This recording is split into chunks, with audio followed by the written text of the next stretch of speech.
please review the full printed meeting agenda provided. Mr. Leonard, will you please call the roll? Commissioner Lee. Commissioner Abrams. Here. Commissioner Weich. Commissioner Mills.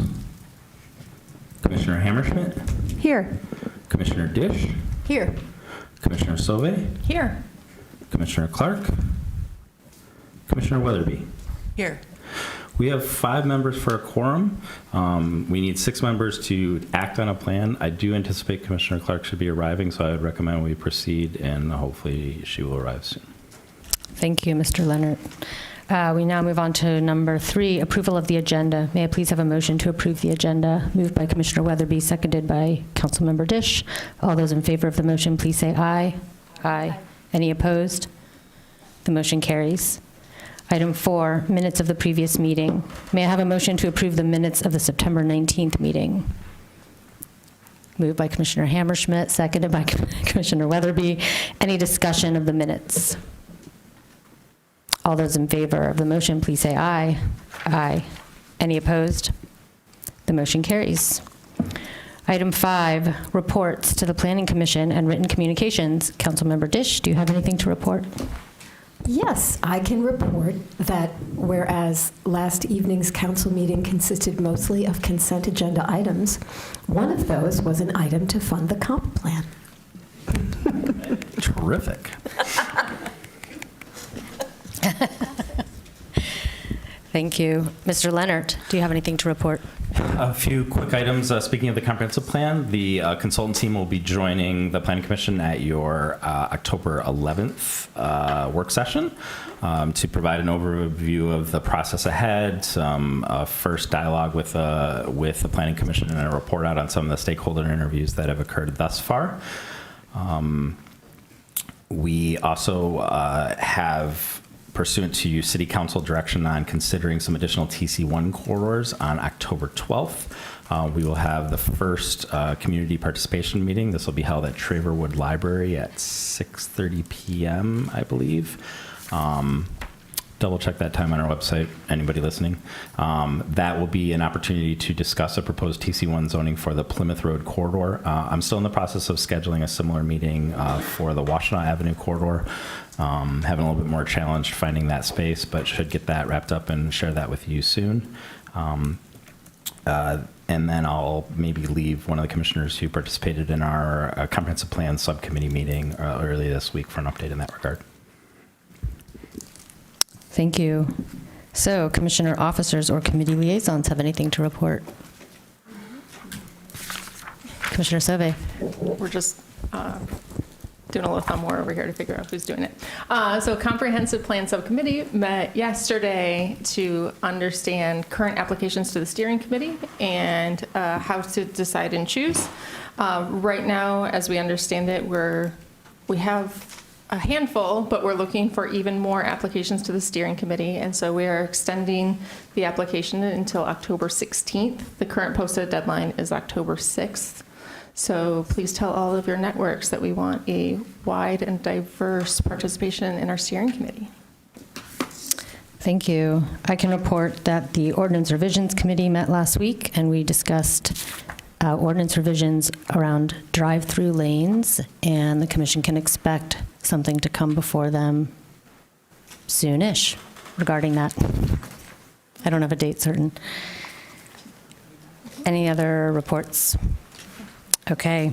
There were a number of written communications which were included in today's packet. So we're now to agenda item number 6, public comment. This is an opportunity for persons to speak for up to 3 minutes. This is about an issue which is not listed as a public hearing on this agenda. We'll first call on individuals present to address the commission, then remote participants. To speak during this public hearing remotely, press *9 if listening by phone, or use the raise hand feature if viewing through the web link.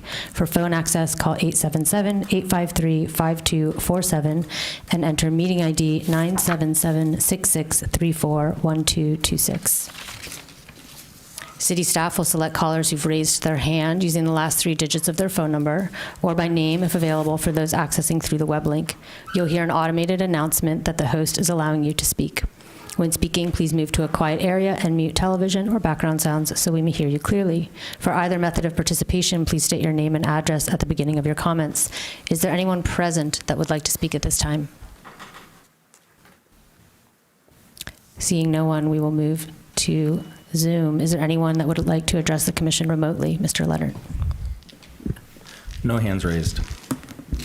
All right, thank you. We will close that part of the public hearing.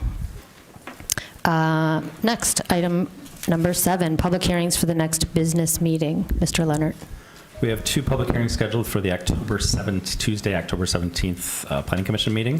One, 3874 Research Park Drive. This is a site plan for planning listed for city council approval. I think that'll actually be for planning commission approval. Proposal to construct 110 800,000 square foot office research lab space as phase 2 of the project for a new overall total of 241 100,000 square feet. A new 77 space parking lot is also proposed in the RE Research District and ORL District. The site is total 16.9 acres. The first phase of this was Sartorius. If that rings a bell. The second public hearing is returning application 2929 Plymouth Road, a site plan for City Planning Commission approval. This is for the University of Michigan Credit Union is requesting demolition of the existing office building and constructing a 1-story, 4,740 square foot building on this O office zone site. The 1.73 acre site is proposed to be split with the western to remain vacant.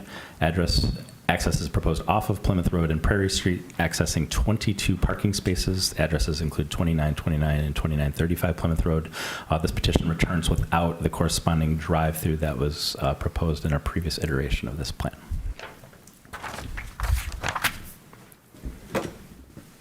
Thank you. Okay, so we are on to item 9A, and that is 900 Brierwood Circle. This is 900 Brierwood Circle site plan and rezoning for city council approval. The developer proposes to replace the existing Sears store with a 2-level grocery, 57,649 square feet, and a 2-level sporting goods store, 100,000 square feet, with an adjacent playing field. The proposal also includes 354 multifamily residential units in a 4-story building, a parking garage, and redesigned parking with added landscaping. A new connector roadway will intersect with Brierwood Circle east of Mall Drive. The 18.2-acre site will undergo rezoning from P parking to C2B commercial, affecting 8.29 acres, and the staff recommendation is approval. We'll begin with a 10-minute petitioner presentation. Hi, welcome. Hi, hello, good evening. My name is John Phipps. I'm with Simon Property Group, and I'm here tonight with our development team to walk you through the redevelopment plan for the former Sears site at the mall. Wanted to start with a little bit of serendipity. It was 50 years ago today, October 3rd, 1973, that the mall opened to the public. So it's fitting that we're here to talk about the continuing evolution of the mall. I think everyone knows where the mall's sited, by the interstate and between Eisenhower and State Streets. I wanted to mention the ownership of the mall site. Simon Property Group doesn't own the entirety of the mall site. Macy's owns its own parcel. Penny's owns its own parcel. Von Maur owns its own parcel. The Brierwood Mall itself and that parcel, which is in yellow on this slide, is owned by a partnership with Simon and General Motors Pension Fund. And so the vacant acre space, which is the former Sears site in green, that's what Simon owns, and that's what we're here tonight to talk about redeveloping.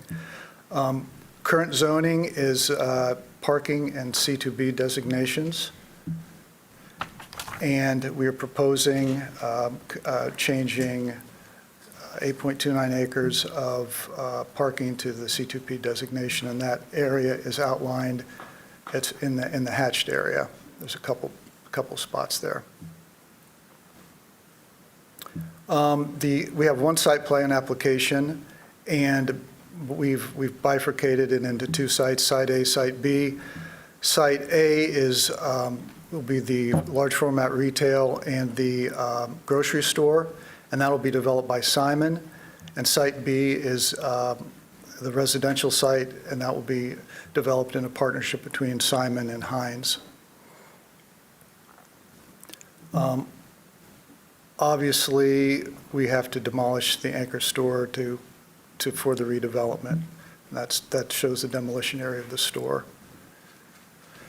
And this is an image of the existing store. Ain't she a beaut? And I think even those back in 1973 would think that this has probably outlived its usefulness. So, okay, then this slide shows Site A and Site B in a little more specificity. Site A has got a large format retail anchored to the mall, the grocery, and about a half-acre plaza. The retail's about 100,000 feet. The grocery's about 58,000 feet. And we intend on putting in all the requisite EV spaces and bike parking spaces and in this area. And then Site B is the 4-floor, 354-unit apartment complex. Same there. We intend to put all the requisite EV and bike spaces in that area as well. And this just shows the existing condition and then a rendering from the same perspective of the redevelopment. Because we are demoing the building and we're putting the residential out in the parking lot essentially, we are increasing the green space in on the site, and there's kind of an existing view and show the future view with the increased green area. We are increasing the multimodality of the development site. We are proposing crosswalks across Brierwood to the adjacent properties. We're proposing a bike path on Brierwood Circle adjacent to the mall. We are creating an internal circulation drive between the grocery and the residential. And then we've got a fairly extensive network of new sidewalks that go among and around the new buildings to help with connectivity. I would also mention this shows the current bus routes. We've been working with AAATA to come up with a way. They're looking to move the bus shelter, the bus stop, so that they can lessen their travel time on site. They'd also like a little more area for future increased bus traffic. And so we're working with them and balancing that with the convenience of the bus riders and the safety of the mall patrons. So that's an ongoing discussion, but it's been a good discussion so far. This slide just specifies the large format retailer. It will be anchored to the mall. There'll be an interior entrance from that store into the mall. And again, it'll act as an anchor, much as Sears did. That's an elevation of the proposed retail. The grocery will be about 58,000 feet. It's new to the market. They pride them. I can't announce it tonight. I was hoping I could, but we're just not quite ready. But it's got, they pride themselves in local, generating their produce locally, and they're big on farm to table. So that'll be a nice addition to the mall in the area. And this is an elevation of that building.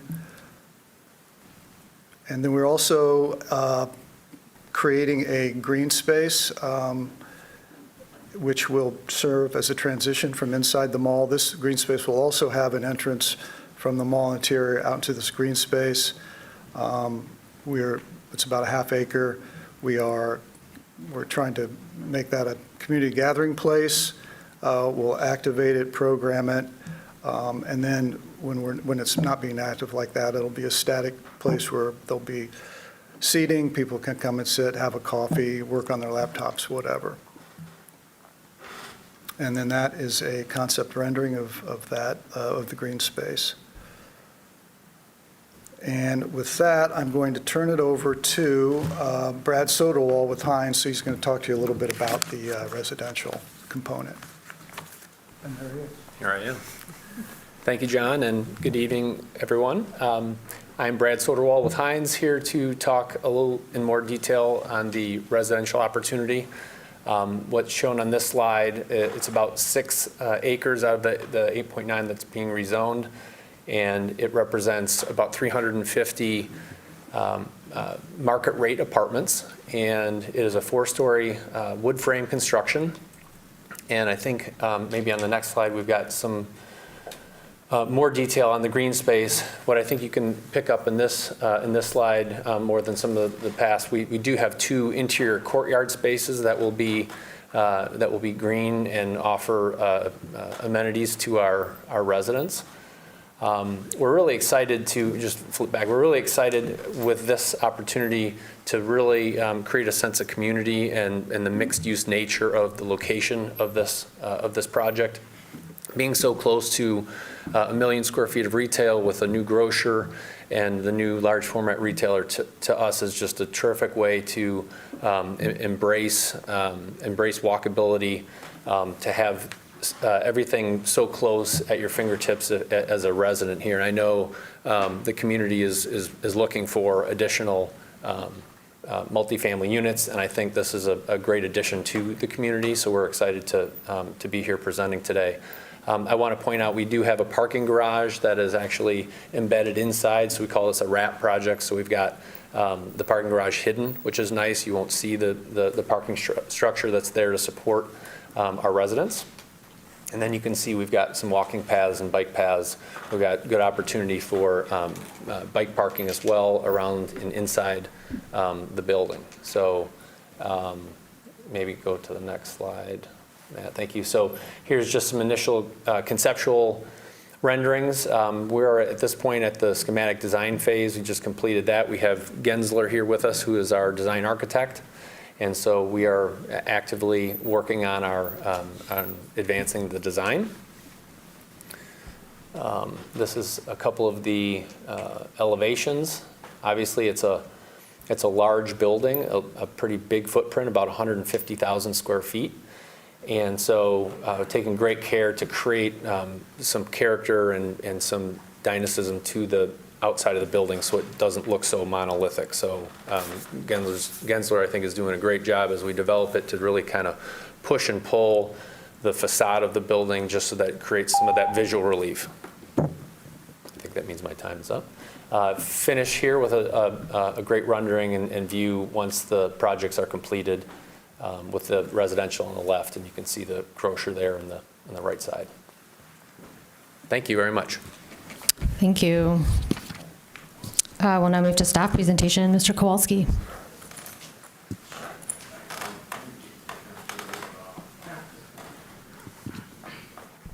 Okay, good evening, everybody. So I just wanted to kind of reiterate. Matt, could you move just a little closer to your microphone, please? Oh, sorry. Or move it closer to you. Yeah, I could do that. Okay. I just wanted to reiterate again some of the part of the 3 motions that are in front of you tonight.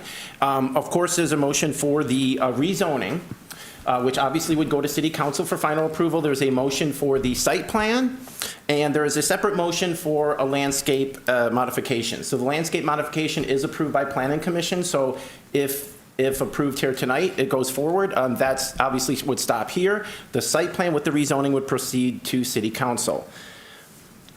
So I wanted to really touch, I'm not going to go through a lot of the details on the plans specifically that the petitioner has already covered, but I really wanted to touch on some of the highlights. As you'll notice, so there were some conditions that are noted in our first motion. Really, the approval of land transfers, you could see from one of the slides, there's a lot of shifting of parcels that needs to happen around here for ownership. That's not necessarily that unusual with development proposals. That would be something that would be, any final approval from council would be conditioned upon that. That would be completed after council, if and when council would approve the plan. Those land transfers would all be done. The second condition really is there's some landscaping issues that aren't quite resolved yet. However, again, the petitioner submitted a revised plans, a letter indicating that They are resolved. They're relatively minor issues, however, they do need to be addressed. So that issue does remain unresolved until we have staff confirmation. Their comments were due back a little bit later this week. Again, it wouldn't be before you tonight if these were large issues that would somehow affect the design. They do not. The third condition can now be removed. The solid waste, I've had staff confirmation that all solid waste issues have been addressed. And the fourth condition, again, is not something that's unusual with a lot of the plans we see, that just before council, if and when council would approve it, they need to have their approval from the Water Resources Commissioner. That doesn't seem to be an issue as well. They're working towards them. As you probably know, there's regional detention basins that cover the entire mall complex. Most likely, obviously they need some site modifications within the development area. However, those ponds probably have enough capacity and maybe need to be cleaned out at most. So those are the four conditions on that. Again, I wanted to touch through some of the remaining staff comments, other ones that we didn't touch. Traffic, as you know, obviously with a proposal like this, there was quite a robust transportation study that was done, including a multimodal transit study. So again, some of the recommendation, when this project was originally submitted, the petitioner proposed a kind of an extra turn lane that would lead out to State from one of the drives. I think it was the center drive. On the proposal here, there was an extra right turn lane. Transportation study came back and said that's not necessary. So that was removed. Part of what came through the multimodal is the addition of some of the bike lanes on Brierwood Circle. Unfortunately, as was pointed out, Simon and as well as Hines, they don't control all of the parcels in there. So the bike lanes at this time are pretty limited to the frontage that they do control. So basically, Brierwood right now is 5 lanes. It would go down to 4 with a bike lane on the one side, separated, I think it's a couple feet by some striping in that area. So that was a result of the multimodal study, as well as, again, some of the different sidewalks that you see within the development. As was mentioned, the AATA has been in negotiations with the petitioners. I spoke with them last week. They say, yeah, they anticipate a successful resolution. They're excited to be able to bring, more people into the site and hopefully have it act as, a larger transfer point or even something that's going to pick up a lot more traffic that'll help all the accessibility in that area. Parks. So one of the issues remaining parks. So the petitioner, again, has been working with our parks to get kind of something that works really for everyone. At this point, again, a donation hasn't been requested at this point. However, the petitioner, again, the park staff has looked at the improvements that they have offered as far as like the plaza, the public plaza. There's also a grove area it's an existing kind of grove of trees just south of the development area. I don't know if you can all see my mouse. Yeah, there we go. It's in this area here that, so the petitioners offered to improve that area a little bit.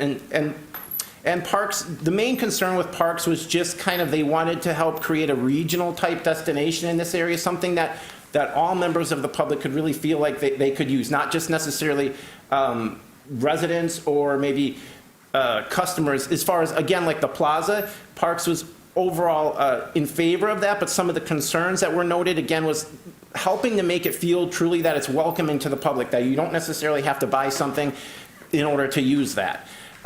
So again, these are issues that wouldn't stop, obviously, an approval recommendation or anything from going forward, but these are issues that we want to continue to work on with the petitioner, and if there's other items that need to be addressed, Parks will continue to work with them towards that goal. Stormwater, I've already mentioned regarding the condition on that, working with the County Water Resources Commissioner. Solid waste, that condition has been removed. Forestry or landscaping, again, noted that there are some revisions that are needed, mostly to kind of interior landscape islands and calculations around that area. Again, indicated that it was addressed. We just need confirmation from staff.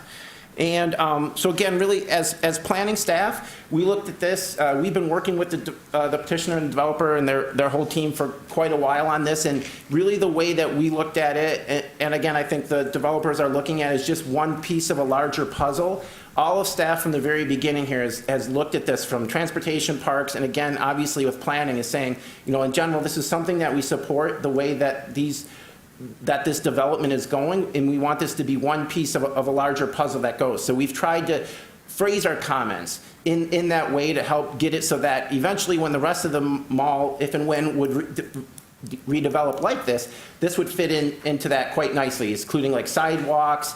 And again, obviously the transportation the transportation changes to Brierwood Circle would ideally extend all around the entire Brierwood Mall. And as I've noted in my staff report as well, with one of our most recent sub-area plans, the South State Street Corridor Plan, this aligns pretty much exactly with that goal of taking parking and rezoning it to something that's not parking and putting development where there is a lot of parking. So with that, I think that wraps up my staff comments. And like I said, obviously staff is recommending approval of this, noting that those the 3 conditions that remain. Thank you. Thank you. So we'll now move to the public hearing. This is an opportunity for persons to speak for up to 3 minutes about the proposed site plan at 900 Brierwood Circle. We'll first call on individuals present to address the commission, then remote participants. To speak during the public hearing remotely, press *9 if listening by phone, or use the raise hand feature if viewing through the web link.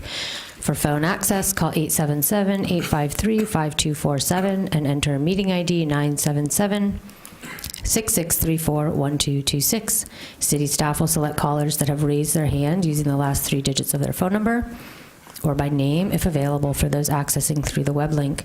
You'll hear an automated announcement that the host is allowing you to speak. When speaking, please move to a quiet area and mute television or background sounds so we may hear you clearly. For either method of participation, please state your name and address at the beginning of your comments. Is there anyone present that would like to speak at this time?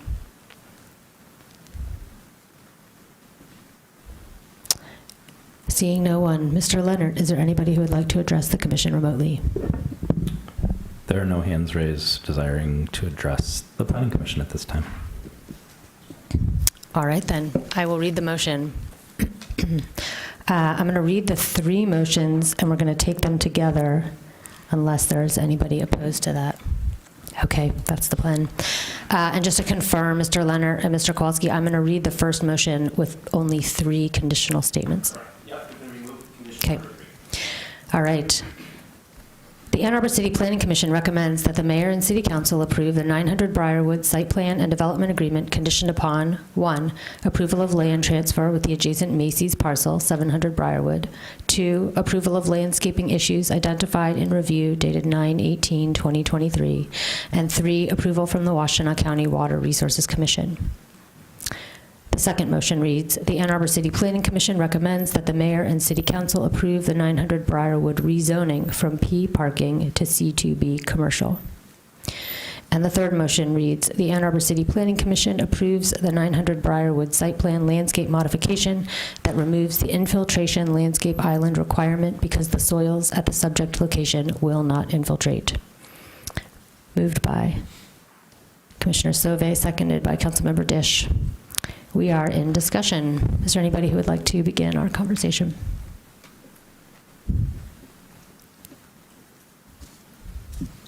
Commissioner Hammerschmidt.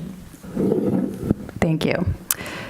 I have to say I'm very excited about this project. I've been waiting for something to happen at Brierwood. And I was hoping, I feel like there's this elephant in the room that nobody's brought up. I've read in the staff report, all electric residential building. I want to hear more about your commitment to sustainability. You obviously know the city's climate goals. I just wanted to give you an opportunity to expand on some of Absolutely. that. I appreciate the timer went off on me before I got there. So I thought this would come up in conversation, so thanks for bringing it up. You know us. Yes, our intent is 100% electrified building, working closely with DTE to make sure that they have the right capacity on their side. But that's absolutely our plan. We have selected some HVAC equipment that's more efficient than the average, I would say, for this product type around the country, in our experience. our firm, as well as Simon, very focused on sustainability and carbon reduction. So I think it's a great fit and very exciting to be working here in an environment where it's embraced and you're looking for it and pushing for it. Sometimes it's harder to do that if it's not, something that's desired by the municipality. So really appreciate that. We are also evaluating solar and geothermal, just the renewables, to try to bring that reduction of demand down to help out DTE, because we know it's going to be a struggle to get all the power that we need for the development. So, and then we have obviously the required 10% EV charging stations that are there, and then another 90% capacity basically in the panels and the conduits, just the pathways, so that for future expansion we can bring that online. So that's, any questions on that? It's awesome. Thank you. It's just Okay. nice not to have you considered. You have. That's great. Why is there so much parking? There, a lot of discussion about increasing multimodality. I understand, the parking is wrapped. Maybe this is more for you.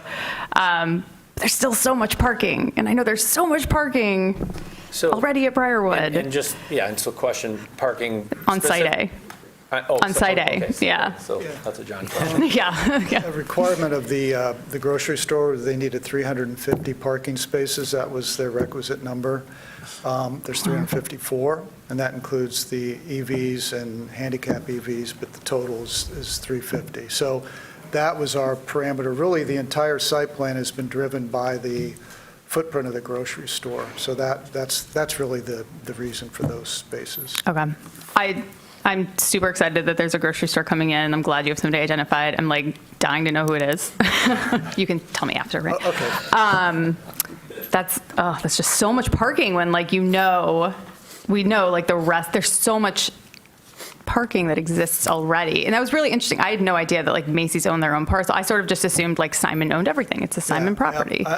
The other interesting thing is, while the cities, you no longer have minimum parking requirements, we have old and still in place agreements amongst and between the anchors that we will contractually have to maintain a certain amount of parking spaces ratio per 1,000 feet of GLA.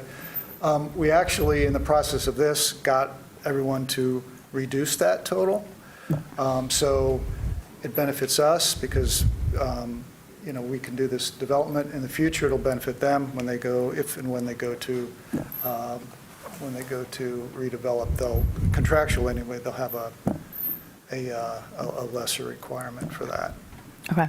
Have there been conversations about redeveloping any of the other parcels? I would just say generally, Okay. Just knowing these anchors, Macy's in other places, not yet this market, but in other places, they are monetizing their real estate where they are leaning into residential as well and office, depending on the market. Von Maur is a very traditional retailer. I approached them, hey, how about you can reduce your parking ratio? They're like, we're merchants. We love our parking, and we want people to come in and have plenty of parking, come in and shop. Penny's is somewhere in between. So it's not eventually it can happen. It's just going to happen over time. Yeah. I mean, this to me is the ideal space to continue what you've proposed here throughout the site. I'm very familiar with the Domain project in Austin. When I lived there, I was so excited. I've envisioned a domain on this site. Obviously, I have to scrape a lot more, but I feel like this is getting us closer to something like that, which is really exciting. It's really tough when you have a 50-year-old mall with a regional mall footprint, and it's very hard to. Yeah. A lot of cities, maybe you included, will hire urban planners, and they'll say, hey, let's create a cityscape, knock the mall down, and cut it up into blocks, which is the ideal. But we've got this mall that's it's there, and so we have to kind of deal with the baseline that we have.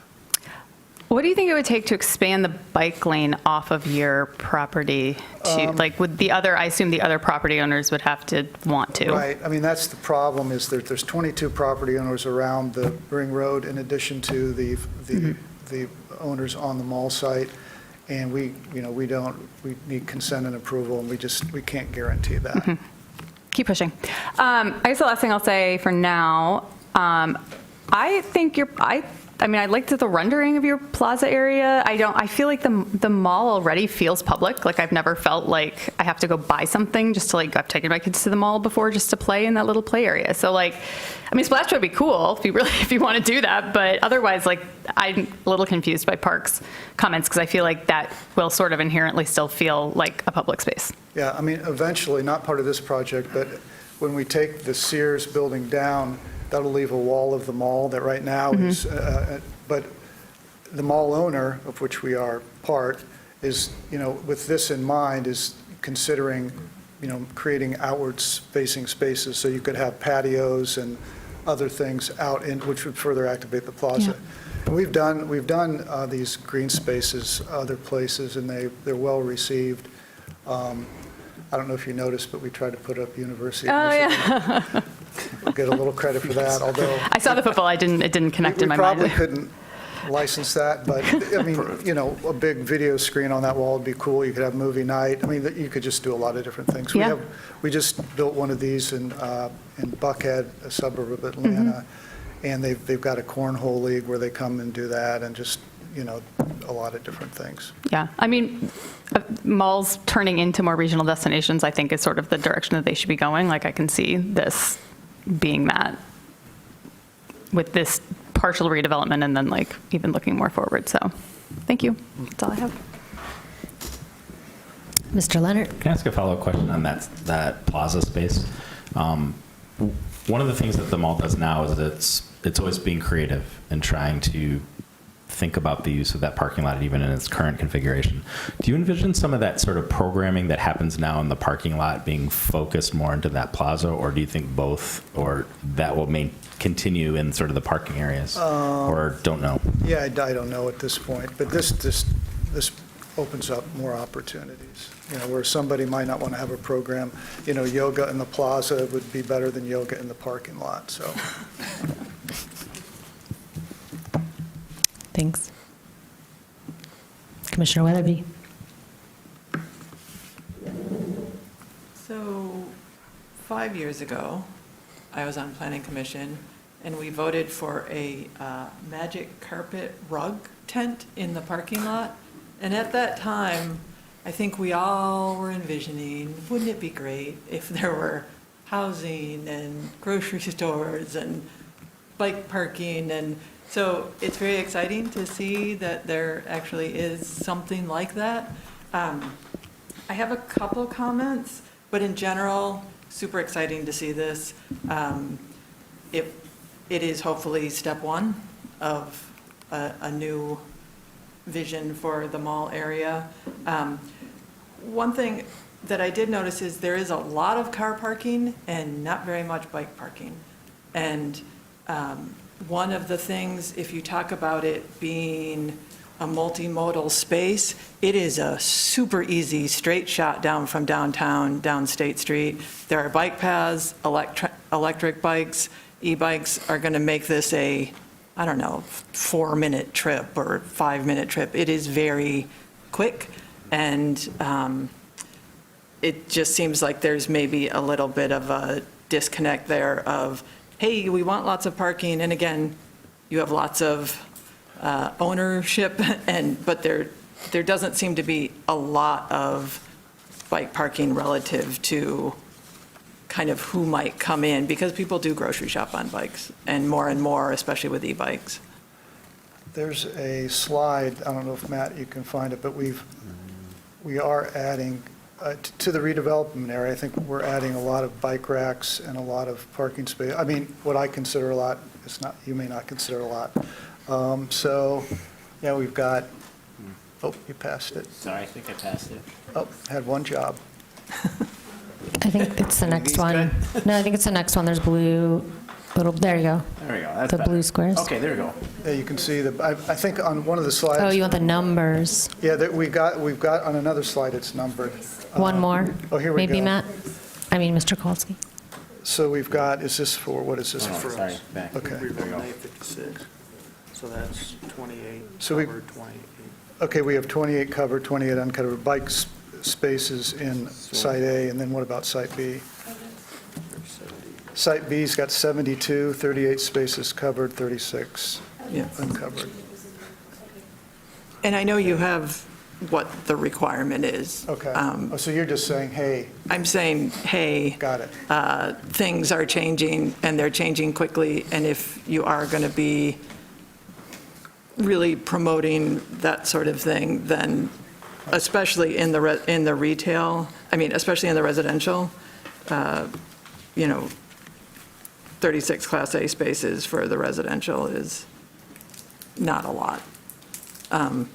So, I'd say the nice thing, we have the flexibility with the garage there to capture additional space very easily. right, like if one level turns into bike parking, then Sure. hey. And you can scale it, right? I mean, just to meet the demand, and as that demand changes and shifts. Okay, so we that's can- not we something can be that you flexible. panic about? That's something No, you're yeah, like, yeah, that's we can easy. do this? Day two, hey, we've got 100 bikes and we got to find, so you build a wall and you close off 10 spaces of parking, and then you've got an opportunity to park bikes. So, our job is to keep residents happy and to meet their needs, and, what they say goes. So Okay. we'll get it done. Okay, thank you. One thing I just note, sorry, in my summary, it does say 36, but it's actually, it didn't pick up properly from the main report. There's 36 for the residential, 36 Class A, and 36 Class C. Still, again, I understand the concern about more, but there were 36 of both, so the summary was incorrect. But in the comparison chart, it's correct.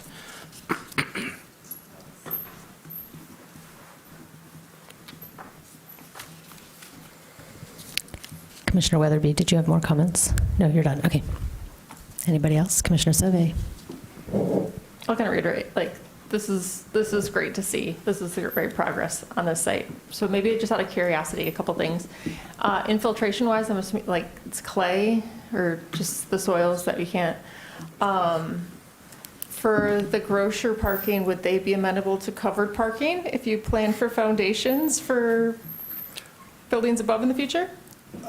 I'm just thinking future. Yeah, that's not been talked about or considered, but just so you understand, on the large format retailer and the grocer, we are basically providing the utilities to the pad and giving them an engineered pad, and then they're going to build their store. Yep. But we have made them aware of the, your carbon neutrality goals, and hopefully they'll lean into those. So they have control of the parking lot then too, as yeah. part of, okay. Yeah, we gave them a requisite number of parking spaces, have to be so wide, so long, so many handicapped, and then they, So you're doing the pre-development work, and then you hand off Site A, Yeah. and then you move forward to Site B. Okay, no, that's helpful. But I can see this, right, moving around the site in any incremental bit, and I see the parking as this is step one. And if we repeat this pattern with 20% less every time, we've made huge moves. My experience in renovating spaces downtown, things that we did, we played musical chairs with office space back when that was really used.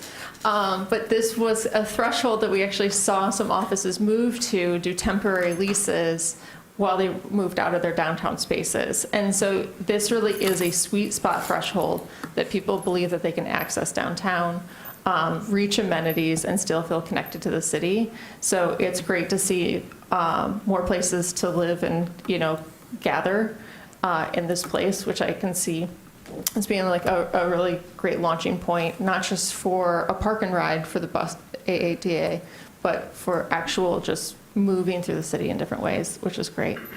I'm happy to see this project, and it's great to start to see one step in the many steps, hopefully, but understand that there's many players involved. But it's great for you to lead the conversation. Appreciate it. Thank you. Yeah. Commissioner Dish. Yeah, I want to add to the chorus of wow, yay. it's so great to unpave a parking lot and put in some grass. And I wanted to pick up on another aspect of your sustainability, which is your proposal to divert 90% of your construction debris, or what construction materials, I should say, from the dismantling from landfills. And I just wondered, do you know where you're going to take things? And only because I'm curious about the market capacity, and so I'd love to hear more about where you find. It seems like there's a lot of places that will take and crush asphalt, but there are other things, and you mentioned reuse, and I'd be just really delighted to hear how that goes and what you find, because we would like to be able to make that more of a norm in the city, and so we need to know what the ecosystem is for it. So, thank you. So I will also echo support on the project, but I have a couple questions.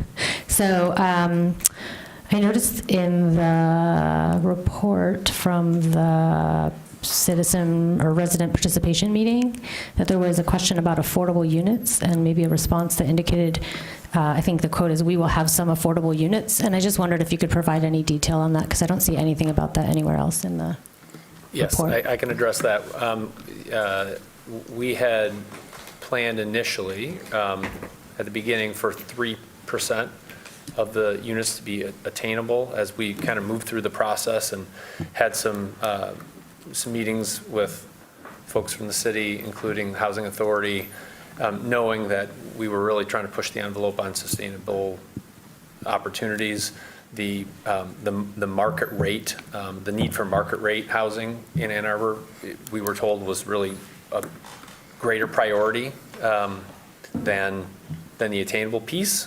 With the attainable piece being 3%, they said, really, why don't you make it 100% market rate and focus on sustainable. So that's the direction that we've taken.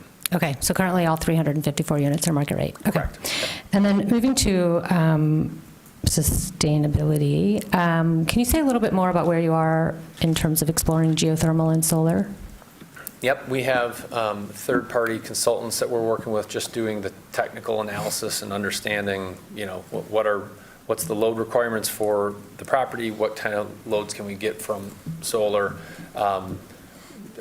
studying geothermal in this area and trying to extrapolate just some other geothermal wells, I think, that have been dug to see, what type of capacity might we have, and then, analyzing just the financial side of it to try to make sure that obviously there's a pretty sizable upfront investment in geothermal. And so there are firms that will make that upfront investment and then sort of amortize those costs over time for the property. And we're just in the middle of those conversations and those evaluations to see not only what is the geothermal well and equipment and what does it do, to efficiency, but then what's the there's also mechanical changes that are required within the building to accommodate that water source also. So it's just sort of an iterative process to really evaluate with our MEP engineer and those third-party consultants to just make sure that we understand what the implications are from a schedule, cost, and an efficiency standpoint. Have you done geothermal on any of your other projects? We've done geothermal, yes, in other parts of the country. It was an office project, actually in New York, and a retrofit situation. And there's some others, I think, out west as well. But it would be the first in our Midwest office. Okay. And then what about solar or rooftop solar? Is that on the table? Yes. So, yep, we're looking at solar arrays and just how many fit, along with the mechanical equipment that's on the roof as well. Yeah, I would imagine it'll be harder for something like a grocer, perhaps, but I guess I appreciate the sustainability narrative. You mentioned the waste stream and the things like solar and geothermal are in there, but I just want to maybe call our attention to the fact that none of that is in the development agreement, right? So I think I don't even know if the electrification is in the development agreement. I tried to search for the word electric, and I didn't find it in there. It's not in the development agreement. We can add that to the development agreement if that's the request of planning. Well, I just kind of, maybe just want to put it on the table first. I don't want to make a motion yet, but just like, I think there are a lot of things that we're talking about that we're excited about the project that are loosely proposed, but maybe won't show up. And one of those that I'm curious about is the, like part of the site plan approval is also thinking about the building form. I mean, I know that everything's in schematic design, but there seems to be a huge discrepancy between the rendering of the grocery store that's in the site plan packet and the rendered image of the grocery store that we see in this presentation, and I think it actually shows up in the site plan. It does.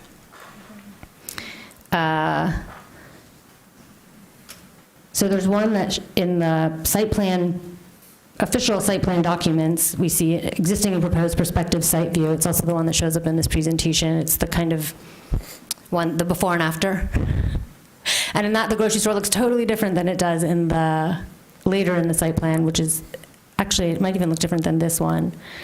And like just, that's something that we're actually voting on or approving to some degree. Like it says in the development, you have to build it to look like this without substantive change. So I just want some clarification about what it is we're saying yes to. That might be a question for staff as much as for you. Yeah. I'm not 100% sure of which changes. I mean, the footprint.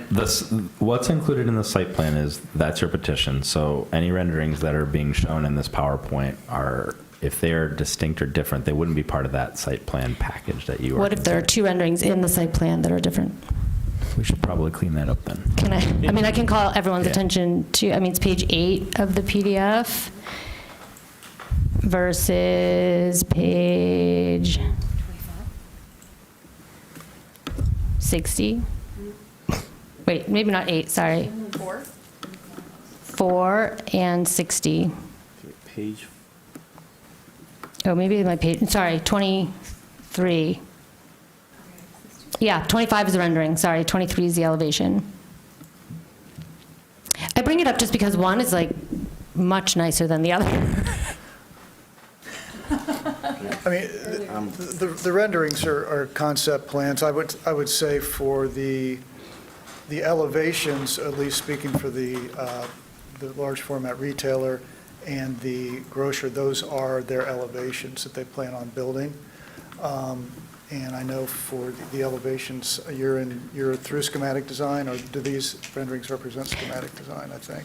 I think, yeah, that's right. They came from our SD package. Yeah, I don't see I don't see the discrepancy on the residential portion. It's the retail side. Okay, so we should take the elevations as the proposal. Yeah, and the footprint is also the same, but I see what you, so the footprint is essentially the same, but I understand the concern regarding the, oh yeah, I see that. I mean, between the renderings, which are concepts, like the rendering of the green space, we're going to figure out how that's programmed if we really put food trucks in there.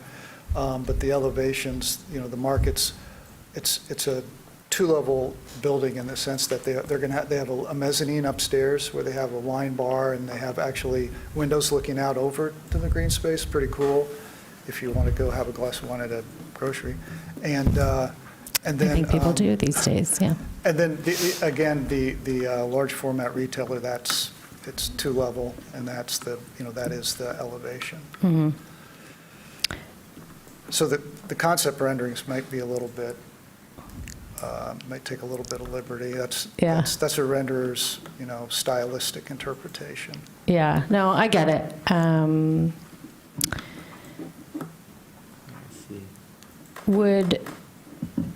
Would you be willing to agree to building electrification in the development agreement? Is that something you're prepared to commit to this evening? The only thing I'd say to that is just our conversations with DTE and limitations where they've said to us, we don't know that we have enough capacity to do a 100% electrified building, which was a shock coming into this market and having your power provider make that kind of statement. So that's outside of our control, really, and so that's where I get a little concerned. We have every intent to do it. I mean, we're we're pushing that platform all across the country. It's just, at some point, the limitation of local power grids are real. Does staff have any feedback about that? Yeah, Mr. Leonard. So a question to your conversations with DTE from a timing perspective, as this proposal, if it moves on from this evening, would then progress to City Council for 2 readings. So they'd be, say, hypothetically, a month out from now and a month after that. Would you have a pretty good sense of the capacity answer within that time frame? I hope so. Yep. Okay. I would hope in the next 60 days we can solve some of that. So with that, one of the things I could suggest is what I'm hearing is interest in trying to memorialize some of those sustainability pieces into the development agreement. We could work with the petitioner. I'm reluctant to say which ones now for reasons like that, because if electrification is put in there, but we find a month from now that there isn't capacity to do that, that's going to hamstring their ability to go forward. So a possibility is staff could continue to work with the project team with that direction from the Planning Commission to incorporate as many of those sustainability efforts in as possible: the construction waste diversion, the electrification, the renewable exploration, geothermal exploration, and try to advance those to as much finite determinations by the time that City Council is adopting that site plan and the development agreement at the end of this review cycle. Yes, with the understanding that the building might not be all electric. So Yeah, I just want that to, yeah, I think yeah. it's a little bit misleading for the report to say the building will be all electric with no natural gas connection. I think if we're going to assert those things, then not just for us, but for the public, if we're going to assert those things, they should be things that have been committed to by the developer, not just things which are intentions or aspirations for the project. So I just want to be clear about that. I wouldn't, it's not like I'm going to withhold my support because of it, but I just want that to be clear. And then I just want to go on the record and say I understand 22 property owners is a lot of property owners, but if that bike lane could go all the way around, it'd be amazing. So I'm going to put in a vote for that. And sorry, let me just anyone else have anything while I gather I think that's all I had, but I just want to look at my notes one more time. I also was anyone curious about, I was surprised no other commissioner asked about TC1. You thought about it. Commissioner Survey, just for fun, I looked at kind of what it would mean if this was TC1 instead of C2B. I think the biggest difference is that you could build to 300 feet. So we could have a residential tower here. But interestingly, we don't allow in TC1 outdoor recreation or, this was my other question. Do you plan for any of the residences? Oh, no, never mind. The other thing that I noticed was that, and we would get more EV parking, which I don't think is all that significant. But we would, the max parking in TC1 is outrageously high. So the max for the residential side would be 1,528 spots. So that might be something we want to come back to in the future. Okay. I think that's all I had. Thanks for bearing with me. Thank you. Any other comments? Yeah, Commissioner Hammerschmidt. I just want to make a comment that it's just to state publicly, I guess, it's really frustrating that DTE is, I just feel like over and over we're hearing this. And I'm just going to say, it's very frustrating. If you can't, you are actually coming here and standing here and saying you're committed to being all electric. This is important to both of your companies. And for DTE to be the bottleneck, when all over TV, I see their ads about we're promoting sustainability and we're helping Ann Arbor get there. It's it's crap. So I hope that they give you the answer that you're looking for to be able to make this the project that we all want it to be. Thank you. Any other comments? Oh, Commissioner Survey. Are you gathering your thoughts? Do you need to? No, I'm done, but go ahead. Do you want to say something about TC1? It seemed like you wanted to respond to that. I looked at TC1, and my evaluation of the rezoning is that these are actually very small, the C2B, we're going from parking to C2B. It's not a jump of a C3 to C2B. It's just, it's way better than zone parking. And it's with everything that matched that I think staff alluded to and advised, like, we're going to look at them all separately. It's basically its own mini city in a different way, and that it feels nearly by right to me to go from a parking district to expanding the C2B. So that's my review of it, and that's actually how I looked at this project, was more from a by right standard in terms of measuring my expectations and asks, even though I know it is a rezoning. So at that, actually, maybe since we're talking about DTE though, did you get to submit a pre-designed work order with them to? I don't know what we call it. We've had the initial conversation. We've shown them sort of the sketch. Do you get the like whole here. engineering team together? Yeah. Oh yeah. Okay. Yeah. And like a formal, you can like submit a form, pay them $2,000, and you actually get their attention that they have to put you on the schedule, sort of thing, with deadlines. We've given them all our electrical loads Yeah. for all components and submitted that, and that's. I'm just curious, like, I think it's like a unknown process that makes it really hard that you can do that. Like, there's a one pager and there's a middleman that like helps facilitate organizing all of those meetings, and that you have a pre-design, a schematic, and a DD phase meeting to help develop and engineer it right alongside of you. And it is like $2,000. But I think that it's something, and I think I've talked to staff about this a little bit, maybe more Heather than anybody, but something that maybe we can do better to help more developments early on, how they connect and scale with DTE, so that by the time you get here, they've done a lot of their math with you. And so I'm just curious if you did that and they're still lagging behind, or. I would say it was slow to get their attention, to get that first meeting. We had that first meeting just last week, and Okay. quite honestly, heard some things like I Yep. described earlier that were shocking, as well as, at least for the multifamily side, them looking for our power system to be designed as if we were building a high rise, which was a bit of a head scratcher as well. And we're just, again, new news. We're Yeah. trying to work through it, but Yep. they're talking about bringing massive transformers into the building. Yep. With 8-foot wide corridors. Yep. And things Or larger, access between points. elevators, and it's just madness. It's Yep, why your you would electric want these rooms next to it. huge electric rooms next to where people are sleeping. I don't have any idea, but Yep. we're working through it. Yep. Maybe I'm just going to add this. I don't think it's really amenable. Maybe I'll ask staff if this is a ZBA thing. A lot of your electric load is your EV capable, not your EV installed. And so I would rather see a fully electric building of occupied spaces rather than a fully occupied panel for future parking. Right. And so if it's something that we can be in a fully electric building of units, and there's a ZBA variance of, I don't know, a 10-year compliance to get the rest of the power for DTE to update, that you bring in a second panel in service, I would rather see Sure. that step instead of bringing the gas to the building. Yeah, to that makes support sense. it.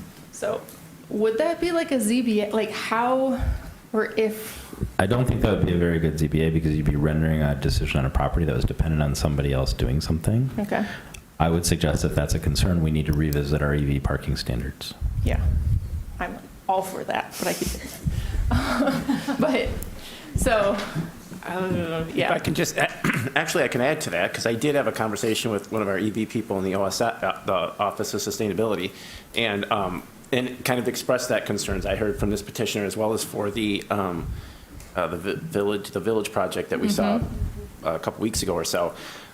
So the Office of Sustainability understands that this is an issue, and they are looking at, again, I can't promise anything, but they understand that, because I expressed exactly what you said, is that capacity needs to be there for those EV-capable spaces.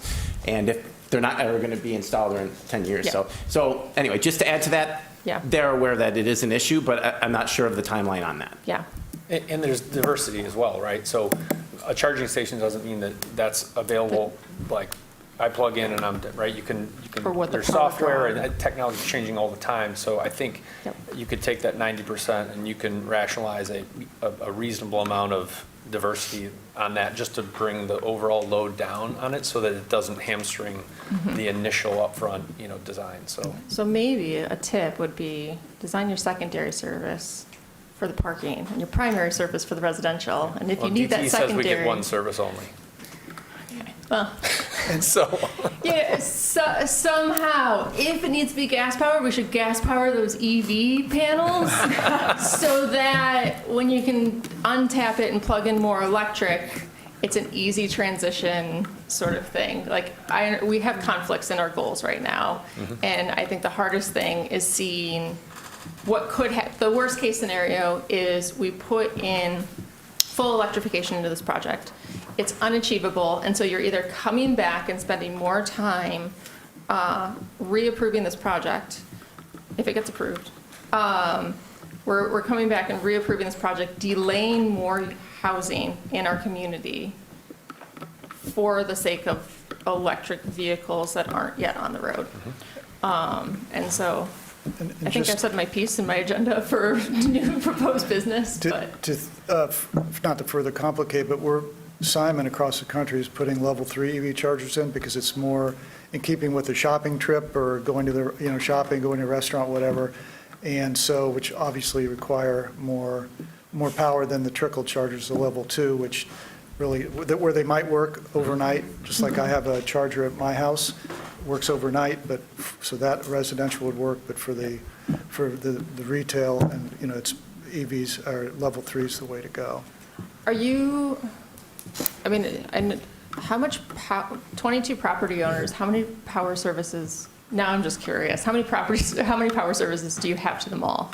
In terms of, and my question is, are you looking to add more EV chargers across the other parking lots at this time too, to keep up with, clientele market demand? I think, and again, going back to that ownership structure, the mall, the Simon, we're loading up with EV chargers on this redevelopment site. The mall ownership partnership with the pension fund, and we were looking at doing that. So in the future we may. Von Maur, Penny's, Macy's, don't know. I do know in other places Macy's they have put in chargers on their properties. Yep. But we're doing it throughout the country. Yep. Okay. Appreciate that. Thank you.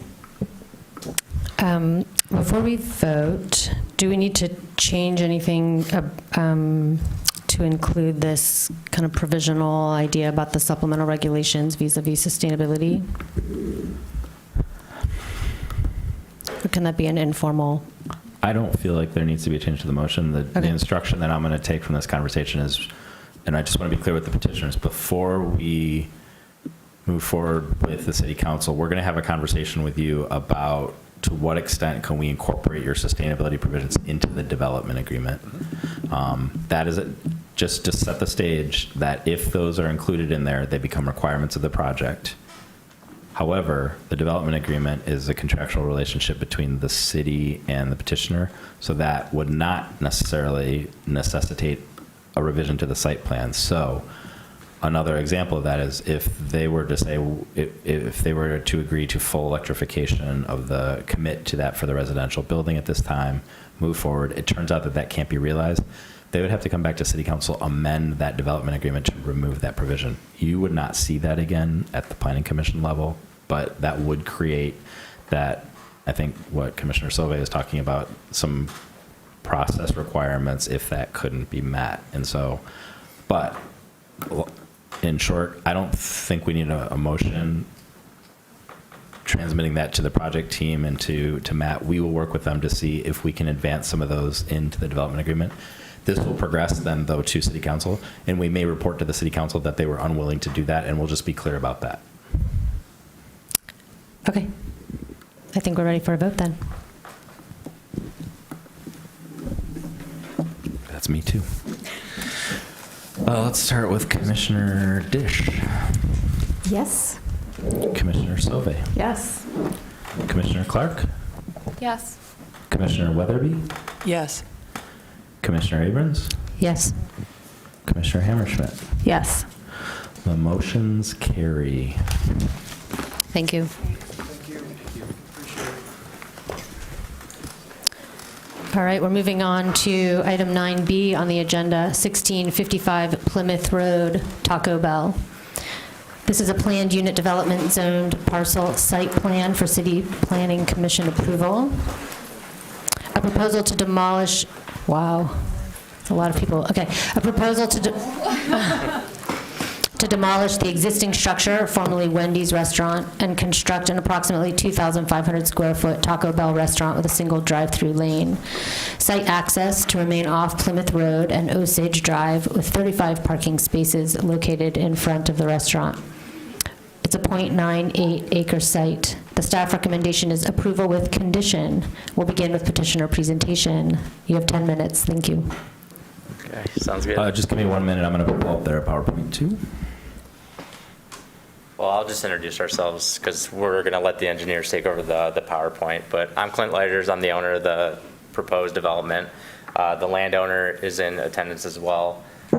This is Matt DePraw, our director of construction. So I just want to give a little background. So we are a local company. We're out of Brighton, Michigan. We're franchisees. We own the 3 other Taco Bells in Ann Arbor. I actually live right next to the Hands-On Museum, so I'm a local as well. So I grew up going to this Wendy's. I went to Green Hills, so I always thought it'd be a great Taco Bell.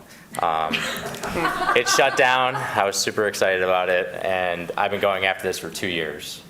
So I know there's a lot of hurdles we had to jump through, but it's something that I've always wanted to develop, and the opportunity presented itself. So I'll let, I don't know if Excel is on right now. Scott? Yep, hold on, let me promote.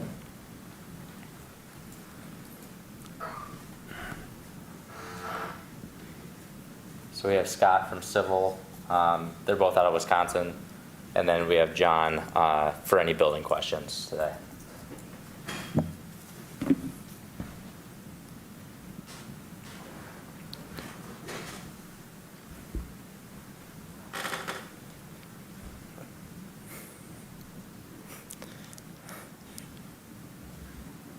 If I have to, I can present it, I guess. So.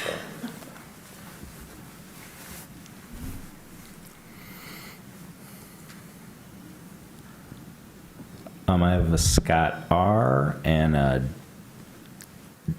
Dahl, which might be... Yep, those are both our engineers. Okay, and then there's a JD. Jason Day, yep. All right. This should be ours as well. Everybody should be promoted here. Scott Roach from Excel Engineering. Can you hear me? Yes, we can. Okay, great. You can proceed if they're going to provide any overview. Are they all in the Zoom? Oh, okay. Take it away, Scott. Okay, all right. So, as I talked about, we are looking at redeveloping that existing restaurant, the old Wendy's site. Right now, we have gone through a couple of staff reviews on this project, and we have addressed the issues. We just had another resubmit to the city on Friday, addressing the issues that were on site. Most of the comments were driven by technical issues. There didn't seem to be anything that was outstanding as far as anything that would really hinder the development from a zoning perspective, and also what's allowed through the supplemental regulations and the CUP and the zoning regulations. So I know the staff is recommending approval based on the zoning. That there are no amendments to the supplemental regulations or to the special exception that are required, because it's basically following the same use that's there right now. It will use the existing drive-through lane that is at the site right now. And it complies with all the state and local federal laws and ordinances and standards and regulations, subject to the resolution of the following, which were the staff requirements that we just went through. Like I said, we just did submit those on Friday. And I believe that we addressed all those issues. Of course, the staff still has to look at that. And I think we can, if there were any issues, but I don't believe that there are any, that we can get through those. We are, hoping to upgrade this property from what it is right now, which is, it's a little bit in disrepair right now based on, it's been vacant for a while. And right now, I think it'll be a great improvement for the city. I don't know, John, if you have anything to add as far as the architectural elements to the building. Yes, this is Jonathan Dahl with Excel Engineering. And just as a note, we are not fully demolishing the existing windies. We are keeping a couple portions of wall and reusing them. And then from an architectural standpoint, we're keeping with the red brick to match the existing, and then there are a couple elements from the Taco Bell corporate portfolio at the main entrances and corners to kind of make those Taco Bell elements pop a little bit.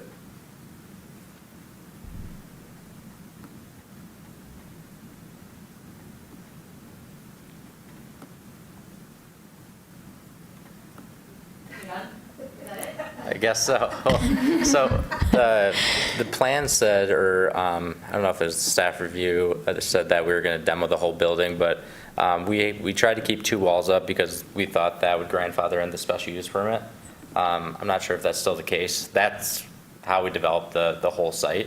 That's why it's red brick. That's why it's configured the way it is. I'm not sure if that still stands, but that was the mindset behind how it's developed. Okay, thank you. Anything else? Okay, we're going to move to staff presentation. Mr. Chang. Okay, excellent. Thank you for the presentation. The site is zoned PUD. It was originally zoned PUD back in 1985. Back then, we didn't require supplemental regs, so at that time, it was combined with, I think there was an oil change and self-storage. At this time, it was split off, and we had supplemental regulations added in about 1998 when we finally required supplemental regs as part of the PUD. It was divided from the parent parcel and approved back in 2012, met all of the zoning codes back then, so all the cross-access easements and parking easements have already been recorded. I didn't include them in the packet, but I assure you they've been approved. I think probably just to address, yes, they stated that they're keeping 2 walls up, but staff, once we considered that it's a new building, it's new floor area, it's going to be approved by the Planning Commission. This is the final decision maker. It does not go on to City Planning Commission. So, City Council. I'm sorry, City Council. I'm looking at Commissioner Dish and knowing that it's not City Council, Councilman Dish, Councilperson Dish. Now I just lost my train of thought. But we did conclude that it does need Planning Commission approval as the final approval. I do realize we only have 6 members and we'll need all 6 members tonight to vote in the affirmative. So if for some reason this starts to go down probably a rocky road and maybe one of you don't feel like approving it, please postpone it and not deny them, because they're going to have to come somehow petition you to come back, because they're going to need all 6 votes to get approved tonight. It is contingent upon the engineering approvals. I was just looking at them again. It hasn't been approved, although the approval deadline is, I think, October 11th for the engineering review. These are fairly minor review items that can be addressed when you go through them. So we felt comfortable of approving this subject to engineering review and approval. And I'm here for any questions you may have. Thank you. We will now move to the public hearing. This is an opportunity for persons to speak for up to 3 minutes about the proposed, sorry, there's a typo in here, 1655 Plymouth Road site plan. We'll first call on individuals present to address the commission, then remote participants. To speak during this public hearing remotely, please press *9 if listening by phone, or use the raise hand feature if viewing through the web link. For phone access, call 877-853-5247 and enter meeting ID 977-6634-1226. City staff will select callers that have raised their hand using the last 3 digits of your phone number or by name if available for those accessing through the web web link. You'll hear an automated announcement that the host is allowing you to speak. When speaking, please move to a quiet area and mute television or background sounds so we may hear you clearly. For either method of participation, please state your name and address at the beginning of your comments. Is there anyone present that would like to speak at this time? Is there anyone that would like to address the commission remotely? No. Thank you. I will close the public hearing. I'll read the proposed motion. The Ann Arbor City Planning Commission hereby approves the 1655 Plymouth Road Taco Bell site plan as it complies with all applicable requirements of the Unified Development Code and other applicable laws, ordinances, standards, and regulations, subject to resolution of the following. 1, approval of engineering issues identified in review dated 9/8/2023, moved by Commissioner Dish, seconded by Commissioner Sauvé. We are in discussion.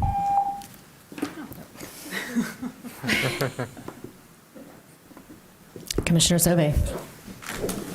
I just want to track the timeline and understand the project and parcel. So it was zoned as a PUD as a commercial condo with several other parcels, the storage and mechanic shop and things like that, correct? That's correct. Where there were no previous supplemental regulations. That's correct. Back in 1985, we didn't have a requirement for supplemental. And so we have a PUD overlay, and then in 2012, this parcel separated from that combined parcel, but still remained in the PUD and within compliance of the PUD zoning. That's correct. Okay. And so we're not looking at the combination stuff, but we do have the supplemental regulations, which I understand it says permitted principal use of fast food restaurant with drive-through window. So it's not, it doesn't require in the PUD a special exception. That's correct. And The current zoning of PUD and supplemental regs. okay, and so it also wouldn't matter if they demoed it or not, and it would allow a new drive-through, right? That's Like, correct. the two walls don't matter. A single drive-through lane. A single drive-through lane, which is what's there now and what's in the site plan as well. So it would still be compliant as all new construction. Okay, so, other than the presentation where it said this was a public benefit, if you've been tracking a lot of our discourse here at the table, we don't think drive-throughs are quite the public benefit relative to the multimodal, but as our responsibility to review if site plans meet the requirements in zoning, I believe it does. And there's nothing to hold us back from that. We have no special exception use filter to look at this project through. So generally, I support the project meeting the requirements. I do not believe it provides a public benefit. I don't think it meets our current PUD standards, but that's not what we're here to discuss tonight. So welcome Taco Bell.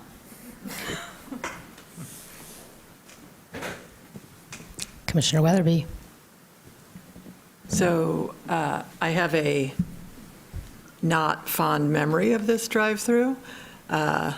For anyone who has been through this drive-through, went to get a Wendy's on a Frosty on a lunch hour with some friends and got stuck in the drive-through because one of the cars behind us was not functional, and it's tight. It's about the smallest drive-through I think you could have.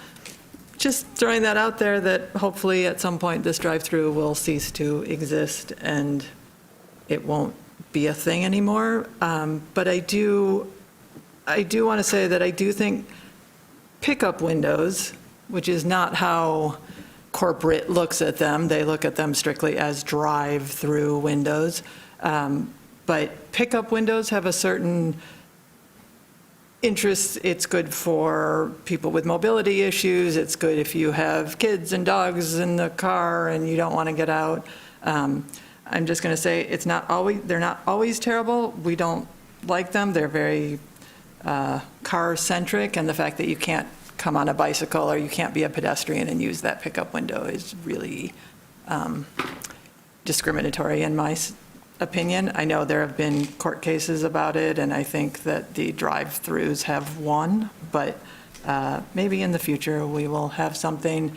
I know Taco Bell makes a lot of their money off of the drive-through windows. I think it's around 70% of the money comes from the drive-through window. So hopefully you will not see cars dying in the middle of your drive-through, because there's no real way out of that one unless you scale the wall. So good luck. I can say that we did look at this one as hopefully more of a walkable destination for all the students and all that housing over there. Yeah, I think as a walkable destination, it's great. Yeah, but obviously we want to have a drive-through just for the people that want to go through the drive-through and not have to get out of their car, so. But we're hoping that it's more 50-50 split.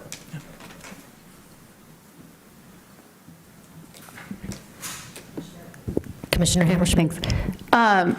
Does Taco Bell or any of your Taco Bells, or maybe Taco Bell Corporate has a policy about this? I don't know how this works, but, just like instead of a drive-through, like a app order pickup situation where they bring it out to your car. I'm just thinking like this could be a future. So we do have pickup stations inside the Taco Bell. So they'll order ahead, it'll be placed on the pickup shelf, and then they'll come in and just grab it. That's kind of our Okay. pickup. But there's no like I know at McDonald's you can like check in and they bring it out to you, and you don't have to like go in the drive-through. You sit and idle in a I parking think spot. we are working on that Okay. with designated stalls that has it. I haven't seen it in any of our stores yet. Okay. I was just curious. I'm sure it'll be coming. Yeah, I mean, that could be some way to sort of like mitigate this too, where you convert somehow, and I'm having trouble like envisioning the site. I have a fun story about this. My senior design project, senior year of college, we did time studies in this Wendy's. Really? Yeah. Their line efficiency was way better than McDonald's because they had one line and multiple servers. McDonald's had like, you just joined a line. This was like 25 years ago, guys. Anyways, that's my Wendy's story. If they could like make that a more walk-up window or a bike-up window or something like that to like avoid some of these like getting stuck problems, because you had another solution for somebody driving and not wanting to get out of their car, whether they have kids or whatever. That could just be something to consider in the future. Any other comments, questions? Councilmember Dish. I just have one small question to which I think I know the answer. Would this be a site that you could put housing in instead? Not under the current PUD supplemental regs.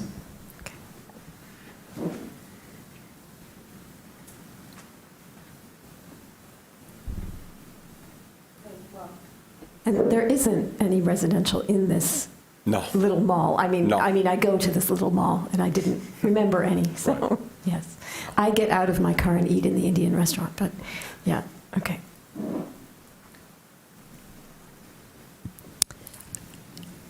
Is this parcel earmarked for rezoning to TC1?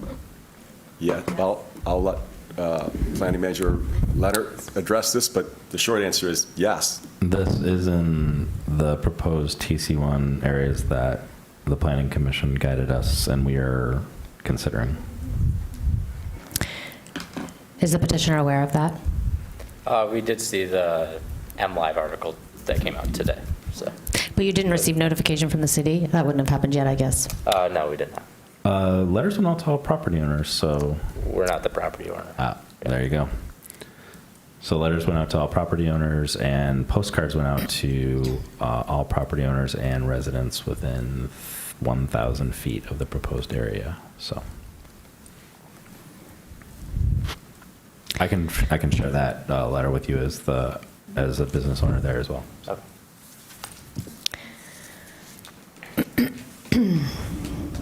I find myself in a difficult position.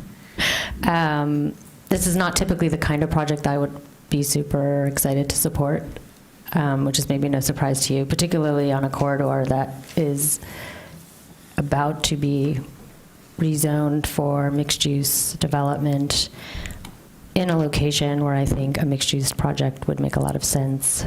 And this just kind of cements this kind of development on this site for many years to come. So, but I also understand that this site plan ends here at Planning Commission and that we only have 6 members present. So I need a minute to think about that. you understand, like, it needs 6 votes to be approved. There's 9 members of the commission, but 3 happen to be absent tonight.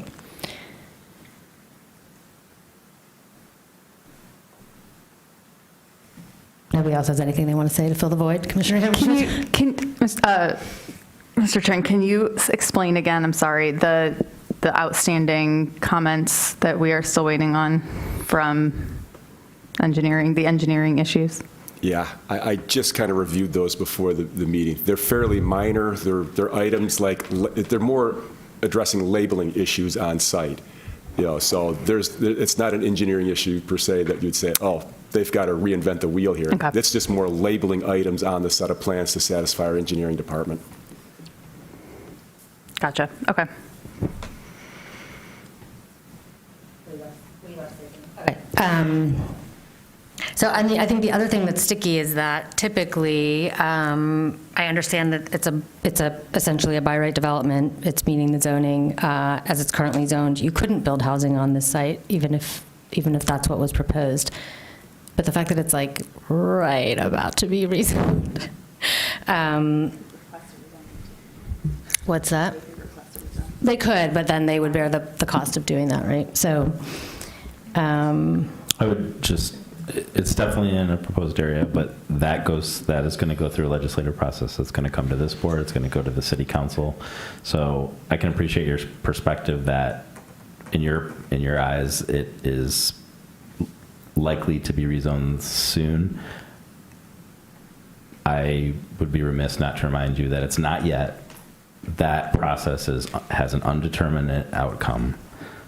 So I definitely understand your tension, but, and, you know, we've had these conversations with staff that, you know, this is sort of a unique situation. If it were a special exception use, we think it would be probably a challenging petition. That's not the case here. You've got a very unique situation of a relatively small component of a larger PUD. The PUD clearly provides that. So I understand your perspective on that. I understand the analysis, but I do want to be clear that that is still a speculative outcome. Yes, I understand that it's a speculative outcome, but it's also one that would be resolved in a matter of months, whereas the Taco Bell will be here for decades. I don't know how long was the Wendy here? How long was the Wendy's? I know. Do you know what year the Wendy's was built? Before I was born. My point. I think the extra pressure being here that the petitioner only needs to convince 6 people to vote yes, and we're missing 3 people. So it's like, I just have to figure out personally what I'm going to do about that situation. So one option would be to postpone till the October 17th meeting. I would ask you what would be different about the measuring this against the standards by which it is being measured? Nothing. Then I would suggest maybe you could take the That doesn't. Oh. So this is a site plan. No, I understand. Yeah, okay. I understand. I understand perfectly well. I think sometimes I can just take issue with the regulation. I understand. No, I understand. Commissioner Sauvé. Maybe I'll just add to the record that it was December of last year that direction from council came to this table to spend more attention to West Stadium rather than move into rezoning of Plymouth and Washtenaw. And so the urgency and the uncertainty of this thing being in the middle of TC1 with more certainty than the curbs and the setbacks of West Stadium is coming into play. The decision and the priority of council to spend this time looking at car use and setbacks has now put us in the predicament of a future in another corridor memorializing a drive-through instead. If we were able to spend time rezoning Plymouth starting January, instead of talking about car uses and setbacks in West Stadium, this may not be the situation that we're in. And so I just want to offer that up on public record to say that maybe our priorities need to be better communicated. Maybe we need to do better scenario planning to understand outcomes and where we need to put our time in policy efforts if directed from city council has to understand what those planning effort repercussions will be, and that this is a repercussion of their direction that they've given us. And this is now the situation that we're in because of that directive. So Councilmember Dish, if you want to relay that back, but I'm going to say that on public record, this is the problem we're in. 10 months after that resolution, we are just in the first steps of looking at this corridor. And this is the problem.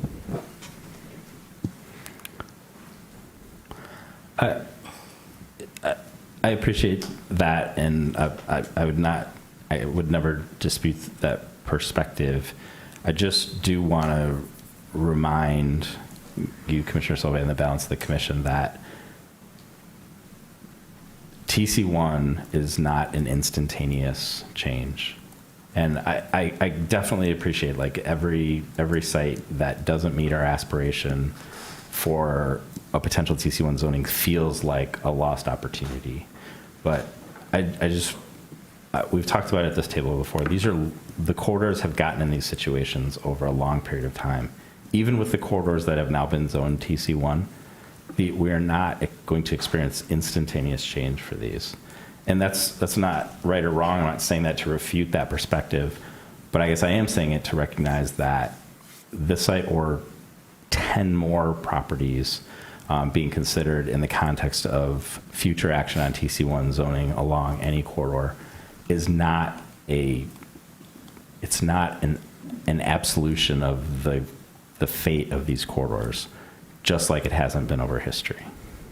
Sure, noted. And I also, just for the record, it's not that I have some idea that if there wasn't the Taco Bell here, there would be some incredible, vibrant, mixed-use. Like, I think just like a quadplex with, I don't know, like retail, I don't know, something small, like just anything but this. Like a single-use, car-oriented drive-through. It's just like,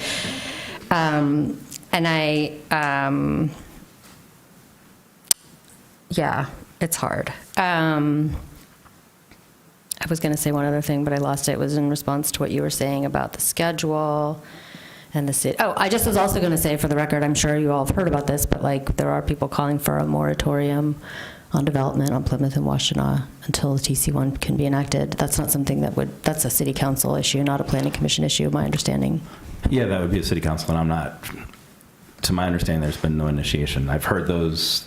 There have been citizen calls. Resident calls, I should say, sorry. For that, I am not aware of any endeavors to undertake that. Council has instructed us to continue with those corridors. As I reported at the beginning of that meeting, we're making progress in that regard. Well, maybe I would just ask my fellow commissioners then if their sense is your sense that you feel duty bound to vote in the affirmative because it's meeting the supplemental regulations of an existing PUD? Yep. Please, Commissioner Seve. I mean, yes, I feel duty bound to this, but I feel that this is a condition we could have avoided. And it doesn't mean that we wouldn't have got a 2-story bank instead of more housing, but it means because of the lack of use for over a year of a drive-through would not be permitted again. Mm-hmm.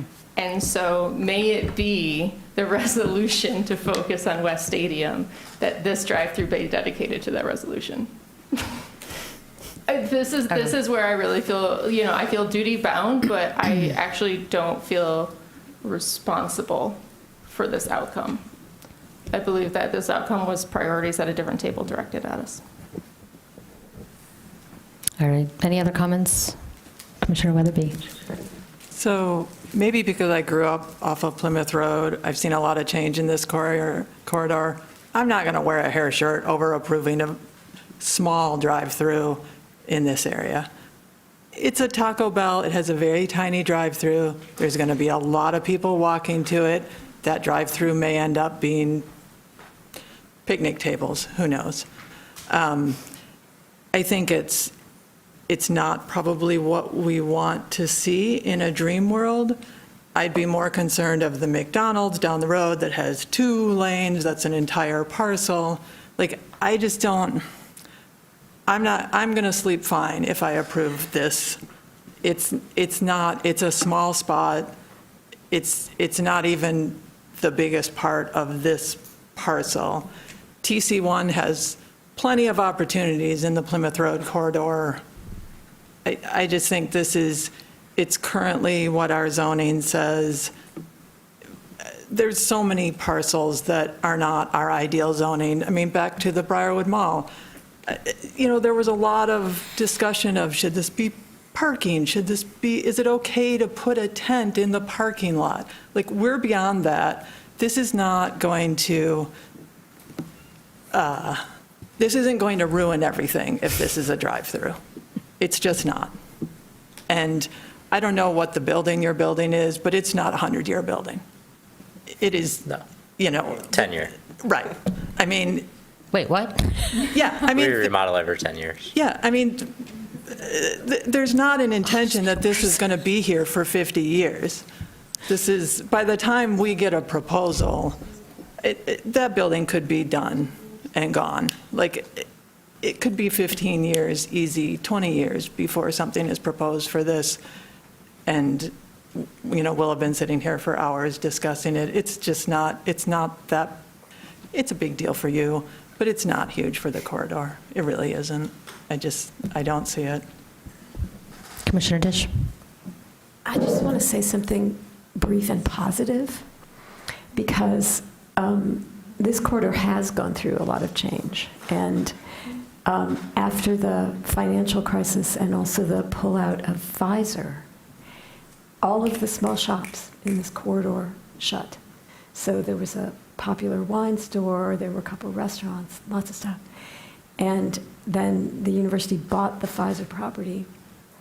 And this area right now, both here and then just a little bit up at Nixon, it's a flourishing small business zone.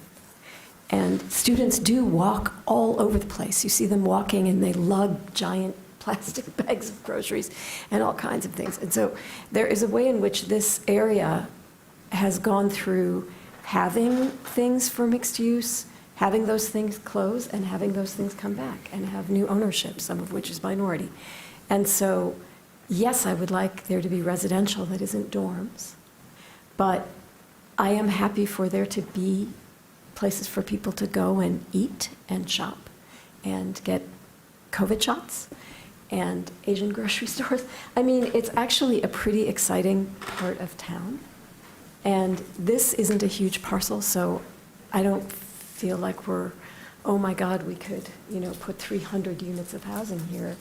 I think that we can get 300 units of housing along here, and we can, and it's full of services, and it could be very vibrant. So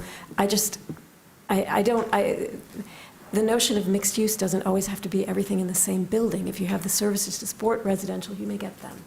And so I am not upset about this, and I don't necessarily think this parcel is the most suited to become residential. It's part of that little shopping mall. So I think that we are seeing positive changes on this corridor of the kind of thing we would like to see to support what our vision ultimately is. And I don't see this as a harm, but I wanted to put it less reluctantly. I mean, yeah. Any other comments? Commissioner Hammerschmidt? I like this discussion. I feel like I'm going to beat a dead horse, but I like this discussion. I think for me, first, I'm not opposed to drive-thrus, so that's not even my problem. I think for me, this is just and I'm going to vote yes, but this is just indicative of the larger issue we're seeing that Commissioner Sauvé, I think, basically alluded to. Look at our agenda in 2 weeks. We have the credit union coming back. If this was TC1, they could pull their Taco Bell closer to the street so we could create a better pedestrian environment. So I think that's the frustrating thing here for me, is just I don't care if there's housing or not. It's the form. And I get why you're doing what you're doing completely. But let me ask you a question.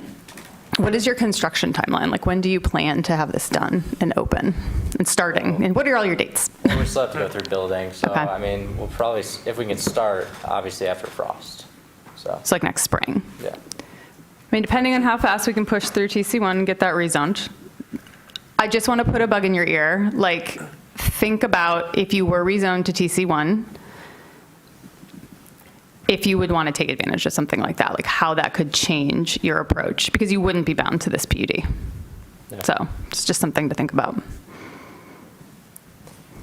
We are just leasing the space too, so. Okay. So he is the landowner, but. Then I'll say that to you. Yeah. Any other comments? All right, I think we're ready for a vote. Mr. Leonard? Let's start with you, Commissioner Sauvé. Yes. Commissioner Clark? Yes. Commissioner Weatherby? Yes. Commissioner Abrams? Yes. Commissioner Hammerschmidt? Yes. Commissioner Dish? Yes. Motion carries. I'm gonna come in for my free tacos. Sorry, but thank you guys. I do have a quick question about West Stadium. So we are remodeling that store. What is the impact for that? Because we were going to do like a cool container store there, made out of all containers. You'll have to meet with staff. What? Meet with staff to find out. Chris can help you with that. Because we do own that property, so Okay. we'll talk to someone else then. Yeah. All right. Thank Thanks. you. Thank you. All right. Does anybody need a break before we move on to item 10? Let's just power through. You want a break? I can't tell. Yes? Okay. We're going to take a 5-minute break till 8:57. Thank you.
Calling us back into session.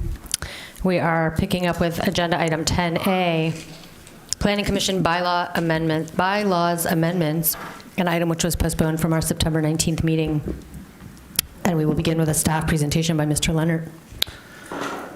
And I want to first draw your attention to, I fully recycled the packet. I didn't change anything, but I will be asking you to postpone this again to the second meeting in November. However, one of the things that has been outstanding was, and I'm sorry that this ended up being a smaller group of the Planning Commission, and I think some of the voices who specifically raised this are actually not here.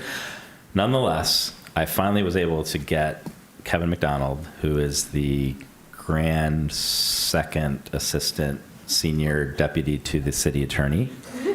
Better be at guard. And so there were a couple questions, particularly around conflict of interest, and here's my understanding and framing of it. We have a pretty active group of commissioners here. You are all involved in a lot of projects. We have several architects, we have several developers, property owners and managers, and there's been some discussion about the frequency by which recusals are necessary, causing situations sort of similar to what we face tonight, where we have a smaller group of commissioners ready to take business. And so to that end, one of the questions that was raised was, is there a better way that we could look at this? One, a couple of the questions that were raised and validated through sharing this memo with all of you to make sure I had captured this correctly, so I'm going to assert that. Could there be an investigation where the Planning Commission is required to vote to grant a conflict of interest to a member? And a specific question that was raised in that regard was, that creates a potential for an individual to feel that they do have a conflict where the commission is voting not to. That is sort of irreconcilable. And so that was a question that was raised. I'm going to start by saying I think that's a terrible idea. I think that commissioners should have the ability to bring their own life experience, work experience to make that assertion on their own and not be put in a position where they have to somehow potentially be at odds with their colleagues, because there might be nuances to that. It might be an employment relationship. It might be something else. And I would never want that we were putting commissioners in a position that we were somehow saying that you have to vote when you personally felt like, I can't do this in an unbiased manner. And then second, could the use of abstention votes be utilized to maintain that expertise of somebody in a discussion, but at the actual decision point, that they would abstain from a vote but actually participated in it? And my recommendation in that regard is no, I don't think that's a good idea. Yes, abstentions are provided in Robert's rules, but the whole nature of conflict of interest is to avoid not only real but perceived influence on a decision. And even in that case where somebody was participating in the dialogue or deliberation of something, even though they weren't part of that final decision, that is obviously still an opportunity for them to influence something that perhaps they shouldn't be. So those are the questions, and to that point, I've asked Kevin to come to not only provide just sort of a high-level summary. A couple of questions that I've posed to him is that voting mechanism is actually something that's used at the city council table at times, and I've asked Kevin to specifically talk about how the city council is a little bit different from the Planning Commission, and why our bylaws are a little bit different. He might weigh in on my declaration of abstention. But I also just wanted to provide an opportunity for you to ask any questions and sort of reacquaint something that hopefully we did a good job during your orientation to say that whenever you have a question about it, he is a resource available to you. And so this is also an opportunity to sort of just reacquaint yourself with him, and I'll stop. Turn it to you maybe to provide an overview of some of those questions. And then just wanted to provide a little opportunity if you had questions or further dialogue that you would like to explore. He's the expert on it. So thanks, Brett. First of all, my title is actually chief deputy city attorney. And so Brett likes to make fun of our very militaristic titles in the attorney's office, which I don't know why that's part of municipal life. But I was just saying to Brett that I'm thinking back, and I think I was on the planning commission for 5 years. I've been in the city attorney's office for 20, and I think I started at the planning commission like 25 years ago to this month. So it seems apropos that I'm here today. And so I just want to say a couple of things just to start out with. First of all, conflict of interests are sometimes clear, but they often require additional consideration. And really, since I've been with the city attorney's office, we're always analyzing these things on a case-by-case basis for members of the boards, commissions, and council. And so I'm just going to encourage all of you, when something's coming up, when you have some concern, you're welcome to call me directly. Brett can also put you in touch with me, but we're always happy to meet with people, to talk to people, to work it out, because sometimes it's, I'll just say it's just clearer to us since we've done it so many times and dealt with so many different situations. And so I'm certainly always available. So Brett touched upon, and I think when I looked at these questions, it was clear that somebody was trying to maybe look at what the council is doing versus what the planning commission is doing. So let me talk a little bit very quickly about the purpose of these ethical rules at the planning commission, and maybe the council as well. But your rules are designed to protect the integrity of the commission. And you have to think about that in terms of two levels. There's substantive or actual integrity, meaning this is going to be a fair process. It's going to be even-handed. All the petitioners are going to be created in the same way. All the members of the public will have to go through the procedural rules to speak in the same way. But also you need to think about apparent integrity, meaning it needs to not only be fair, but it needs to look fair to anyone observing. And they're two slightly different things. If somebody turns on a meeting, they shouldn't be kind of wondering, well, why is the person who lives next door to the building talking about the building, right? And that will kind of tie into maybe some of Brett's recommendations about not changing these things in terms of abstention. Once, as you know, under the current bylaws, and I don't think there's anything being recommended to change, when there is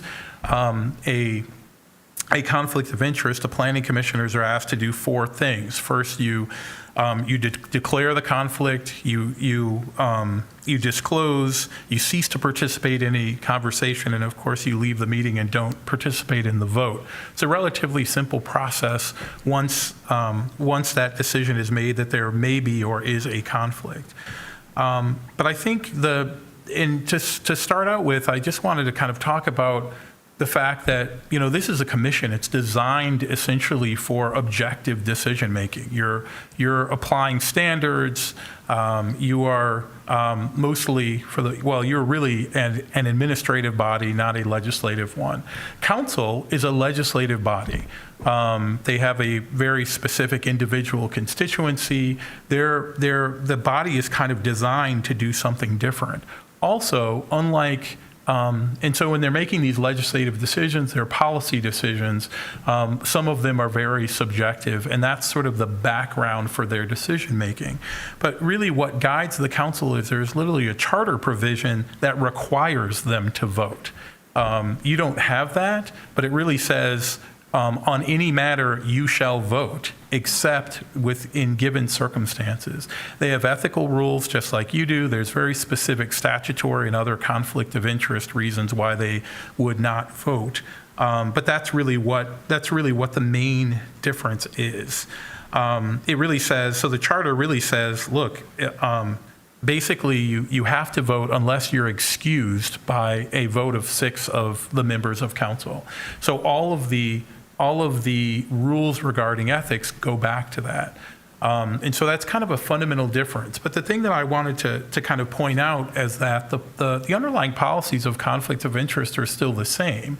And the interesting thing is, I don't know, in 20 years, I'm not aware of any time when a council member has come forward and said, I have a conflict. Sometimes that's with our office, sometimes that's without our office consulting, where a council member said, I have a conflict, and the rest of the council did not vote to recuse them. It's a little bit of a, I don't want to call it I won't call it a rubber stamp. They have the decision to decide, but even at their body, I think the idea is to try to preserve the integrity of the body. And if somebody believes that they have a conflict, they step away. But I think that that the other question that came up that I just wanted to kind of talk about is this whole idea of abstention. And again, the problem with that really is, especially the perception, that problem with that apparent integrity. If somebody is stated that they have a conflict, you're certainly going to have, or I'll say this, even maybe worse than that. If you change the rules so they were not going to state that they have a conflict, but they were participating, someone is still going to be wondering why is the person voting on something that his employer owns? Why is she making a decision that affects her family's business or something like that? And so those are the concerns that you have, but also I think one of the underlying things that you have to think about is conflicts are, there's two parts of this that are very individual, and I think people sometimes get confused thinking about that the conflict is about whether or not the person can make an objective vote. And it's never about that at all. We've had many people over the years who call and say, well, I don't think this is really a conflict because I can objectively vote on this. And it's really not whether the person has the ability to make a fair decision. It's really if that person is perceived to be doing something that's unfair, that person should step away. It has nothing to do with a personal ability to do it. But also you have to think about the fact that if you were to if this body was to take on kind of every decision and you wanted to vote on it for somebody to recuse themselves, that puts people in a very difficult position because sometimes you have conflicting interests, fiduciary or otherwise. I just can't imagine. I think when I was on the Planning Commission, for example, I worked in a law firm, and often one of my firm's clients would have something that I may or may not have been involved in, but I stepped away from it because the perception of that, if people know that, is somewhat problematic to the perception of the commission being a fair body. But also, I'll just give another example. If you could really be, if somebody came forward and said, I have a conflict, I don't really think I should be voting on this, and they've come to that conclusion themselves, you may be putting them in a position where they're forced to make a vote that's contrary to their employer or their family. And that may be very difficult. It's like, we would like you to vote on this when that person may have to vote, I'll just say, for they may know that the hotel that's in front of the Planning Commission for a decision meets all the requirements, so they need to vote for it. But that may really have a negative effect on the hotel they work for next door, right? It's just a terrible position to put people in. And so I think that's why you're hearing from staff that the recommendation, of course, is to leave those things in place. And I know Brett mentioned that maybe some of the folks who had some concerns are not here, but I will kind of invite, if anyone's listening to this meeting or want to listen to it anyway, they're always happy to reach out. I mean, I'm happy to talk to them further about this, but I also certainly would love to entertain any questions that you have. But we just wanted to talk about it generally to kind of put it in context. The other thing that I would mention is the Planning Commission probably has the most robust set of guidelines regarding conflict of interest, actually, out of all the boards and commissions. And I think historically it's always been that way because there's an interest in, of course, maintaining that objectivity and maintaining that fairness. And I will just tell you that regards to land, these conflicts are not easy. I've been to at least two land use institutes with attorneys from around the country, and we sit for 2 hours talking only about conflict of interest. It's an issue that comes up. It's very hard sometimes to understand, very fact dependent. But I would suggest I would suggest that the rules that you have in front of you are robust for that reason. It's got some examples. If anyone has any questions, you have plenty of people to call and ask, and we can work through those issues. But I think that the Planning Commission certainly should be at least cautious about sort of trying to come up with hard or fast rules, or trying to have the whole commission sort of decide whether or not somebody has a conflict or not. I certainly, as I said, it's a case-by-case basis. It's very difficult sometimes to discern, but I think that the whole process is sort of set out so that the body is impartial and also seems impartial in terms of the integrity of the commission. Thank you very much. Are there any questions for Mr. McDonald? Commissioner Seve. Thank you for all of that. I think one of the other discussion points, I think there's a responsibility as the commission is appointed and built around a diverse expertise to cover the review as well. It's nice to have two architects, so one recuses somebody. But right now we don't have a landscape architect. Sometimes, I think there's more than one kind of development potential. But I am curious, there are decisions or insights to market factors or a variety of issues that I do think a lot of the times the commission brings the expertise that might not be from staff review or the staff present. So I guess I'm wondering, do you see any ways to, like, if somebody's recusing, we know that there's a knowledge base, how we bring that expertise back, like, to the panel, a third party participant that isn't a petitioner or a commissioner alternate sort of thing? Yeah, I'll try that. If we identify that, we can still bring that expertise. Okay. So I can't sit here and say, like, that is one of the benefits. I really value, like, that I can ask you about a building code requirement, or I can ask Commissioner Lee maybe about the challenges of office rental or how they're evolving. But if one of those perspectives is determined to be valuable, it's hard for me to do it at the meeting. But if it's something that I get that I need to follow up on, or that question's raised outside of that, staff can do our best to try to bring that expertise to the review. You're right, a lot of times we might not have it in-house, but if that's something that's desired, I'm happy to try to bring that expertise. It wouldn't be coming from that person at that point, but with all due respect to all you are not the only ones that have that expertise, so we can always try to seek that out through other creative ways. What would that look like procedurally? Say if, like, I'm recusing myself and the commission decides they'd like to have an architect, sorry, Ellie, come so that's myself in an example. I believe you just meant to say another architect. Another architect come. Would it be, I'm just thinking through the scenario, that it would be maybe the meeting before in commission proposed business, maybe, or some other point I would raise, I plan to recuse myself, and that the commission would then vote if they want something? I guess it's just how we would do that ahead of time. Yeah, it's a good question. It could happen in a couple different ways. If we knew that there was going to be a recusal, and because of that, we could share that information with the commission and ahead of time find out that that's going to be a really valuable perspective. That would be one way to do it.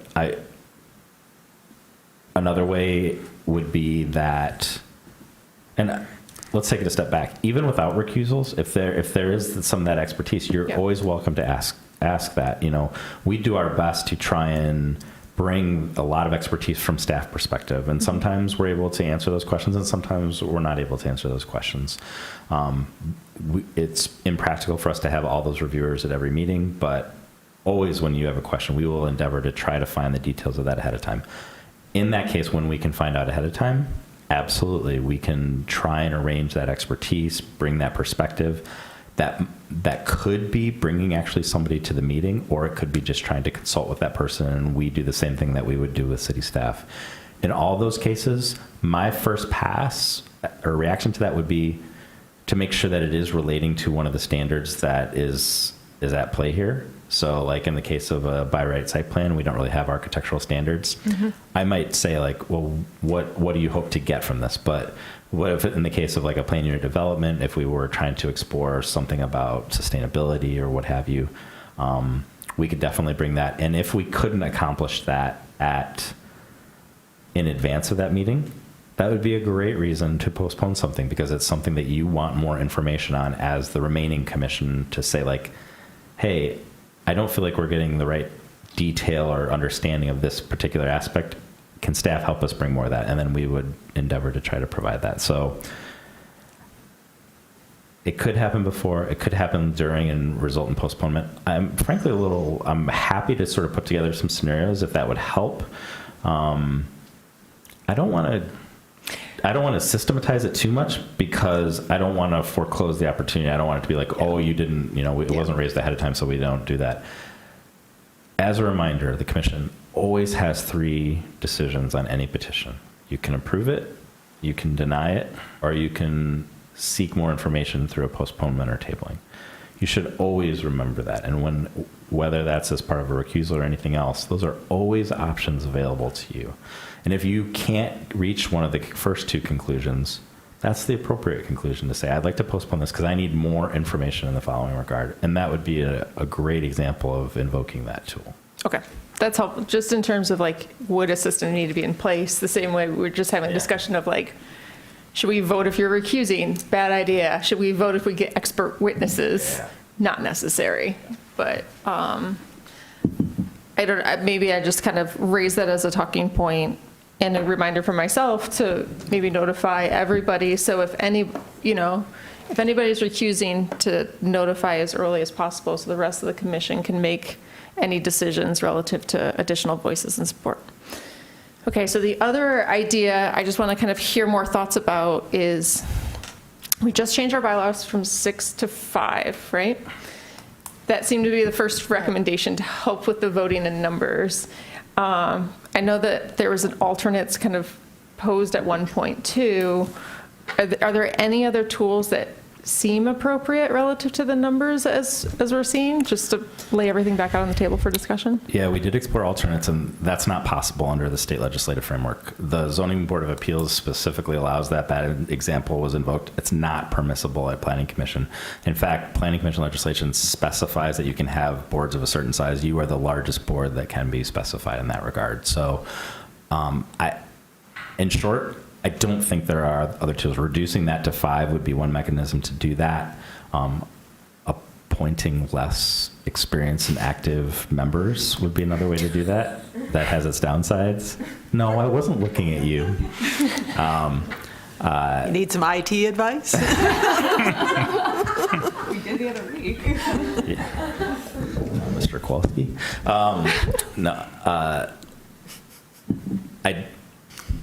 It's imperfect, and we did explore both of those. I think shifting to 5 is reasonable. That's still a majority of the Planning Commission. That's why it's being postponed again, because I need that Chapter 8 amendments to be considered adopted before you can officially adopt that, because it would be inconsistent. I'm just trying to keep that order in place. I don't know of other tools. Okay. Nope, just want to have a conversation. Thanks. Commissioner Weatherby, I realize I didn't read the proposed motion before bumping us to discussion, but since this isn't a public hearing, I think it's okay. We're Yeah, good? that's fine. Okay. Commissioner Weatherby. So I just want to say, as someone who is outside professionally of the planning milieu, I do think that there is also strength to not having an expert in everything. Right now, it would be great to have an electrician on this board, and somebody who worked for DTE or a subsidiary or consumers, perhaps, which would help answer a lot of questions, I think, that we have. And I know, Shannon Gibb-Randall was immensely helpful for landscape architect things that came up. But there's going to be lots of that. There aren't water resource people. There aren't, and I think that there is a danger of thinking that your expertise, and that anyone's expertise is the most important expertise relative to a project, because of course, if you have understanding or knowledge about a project or a location, then that is really paramount to you and doesn't maybe include some of the outward perspective. So I think with every development we see, there are many people in the know on that development who aren't on this board and who aren't staff, and I think that it's fine. I mean, we make decisions on those all the time, and not having that internal perspective is actually okay. It would be great if we could have the best perspective on everything every time, because obviously sometimes, the sustainability isn't there, and we just miss it because there isn't somebody who's thinking that all the time. But I think it's probably okay that we all just approach this the same way every time, which is, I'm going to do my best. If I see there's a lot of landmark trees getting torn down, I'm going to, as a member of this board, see what I can do to understand that, and whether that's me seeking out expertise or going to staff or however that works. But I think that's always going to be an issue, whether the people are on the board or not. Any other comments or questions? No hard questions for Kevin? At least one hard question? No, I think, because we're just being told no. Okay, all right. It's really not required, the hard question. hard questions. I'm not sure why Brett's trying to encourage you. I have a question for you, Mr. Leonard, though. This is not about the voting body. Well, it's about the bylaws amendments. So I know that the proposal is to change 6 to 5, affirmative 5 commissioners. But in order to change the bylaws, I thought we were keeping the higher threshold, but what I see in here now is that it's been changed to say an affirmative vote of the majority of the commission members present. So that is for actions other than acting on a plan. Right. Well, this specifically says amendments to these bylaws. So it's on page 11. It's Article 14.1. Proposed amendments to these bylaws may be approved at any regular meeting by an affirmative vote of a majority of the commission members present. Sorry, I think we were talking, there were a couple of conditions in the bylaws, whether there was a remaining question about whether a higher standard would still be required despite the changes. That was one that we had debated, and I thought, and the commission had determined that just a majority of those present would be appropriate for that. So that's a lower standard. Lower standard than a plan action. However, I believe 6 votes will still be required to go into closed session. Yes. That's because of Open Meetings Act, I presume, requires a So now I supermajority. do have a question for you, Mr. McDonald. Would that be typical that changes to the bylaws would have a lower standard of review of? No. Like, I thought we were doing a supermajority for changes to the bylaws. Yeah, I mean, I'll say this. I don't think that's normal, but if that's what the Planning Commission would like, it's certainly within your purview to change your bylaws to do that. Subject to City Council approval. Do you think it's advisable? Well, since I'm being put on the spot, I wouldn't recommend it, but there's no, I'll just say this, it's really my opinion based on sort of years of experience of doing this. There's sort of not a legal reason why you wouldn't want to do it. But I think the concern, of course, is that, you should be, your rules are, it's everyone holding the rules out. And when you're making changes to the rules, maybe you want to make sure that you have you're not doing it just because there's a few people there that are there at a meeting. Could that possibly be misused? It could. Now, keep in mind, there's still a requirement in this paragraph that they have to be submitted in writing ahead of time, so people should have some knowledge of this happening. But it's really, it's really solely up to the commission whether they do that. I'm happy to report back, and I'd have to look at other boards and commissions, but I do not think that that's typical of boards and commissions in the city, that there'd be a kind of a lower number of people or kind of a majority of those present to do this.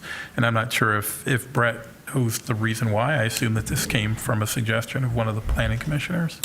It was, but I would just point out, as part of the most postponed item ever on the planning commission, this will be coming back in the second meeting in November. Part of that is the city attorney will be reviewing these now that we know that I'm not hearing any proposed changes to the conflict of interest. That was sort of one of the outstanding questions based on the discussion. I'm hearing support for the perspectives that we have brought, that they're good as they are. And so as over that time period, I could work with Kevin and his colleagues to compare that to other boards, or just take your direction to maybe strike the word presence, which would say the majority of the commission, which would have the effect of 5 commissioners.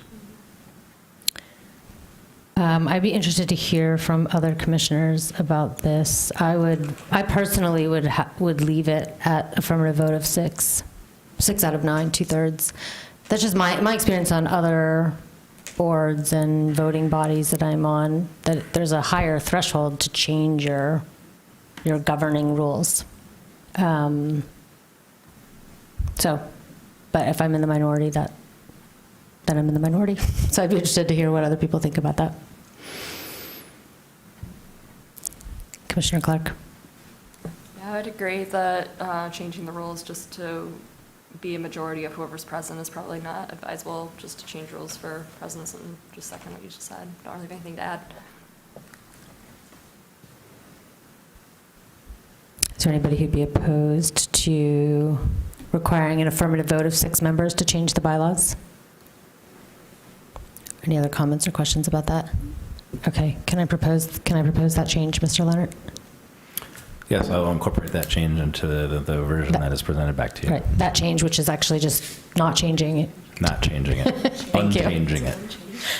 Rejecting the change in the parlance of shared collaborative document review. Okay. Any other comments? Commissioner Seve. Sorry. Annual disclosure of employer and organizational affiliations form. Yeah, that's on my to-do list to send to all of you. Okay. I guess I'm curious relative to that and then the actual recusal, like that's a documented thing. Any kind of communication is either recusing at an open meeting or communication that's foilable. Like, I guess I'm just kind of curious. Yeah, either why both, or should both be similar in a way? I'll answer that. I think the purpose of the form is really to really give staff the ability to predict things that are coming up, right? If they know who your employer is, where you might have conflicts, they may be able to really kind of talk to you ahead of time, make sure that you're aware of it, maybe make the rest of the commission aware of it. But it doesn't take away your obligation to still recuse at a meeting for the purpose of just kind of creating a record. But I would suggest to all of you that it's still appropriate to, get on the phone and call staff if you have a concern about a conflict. I mean, often, especially if you're not sure or you want to hear somebody else's perspective, often we're just kind of working that out before meetings so that we can make sure that people are comfortable and they some people just want a second opinion. Often somebody's not sure, sometimes they think they want to vote, but I think it's always a good idea to reach out ahead of time unless it's just absolutely clear to you. But that way you can kind of get some advice about it and maybe have more confidence about it when you get to the meeting. Great. maybe kind of with that, like, we have the annual disclosure so that you have at least within a year. Would there be any expectation or like if things dramatically changed for a commissioner that they should proactively update that?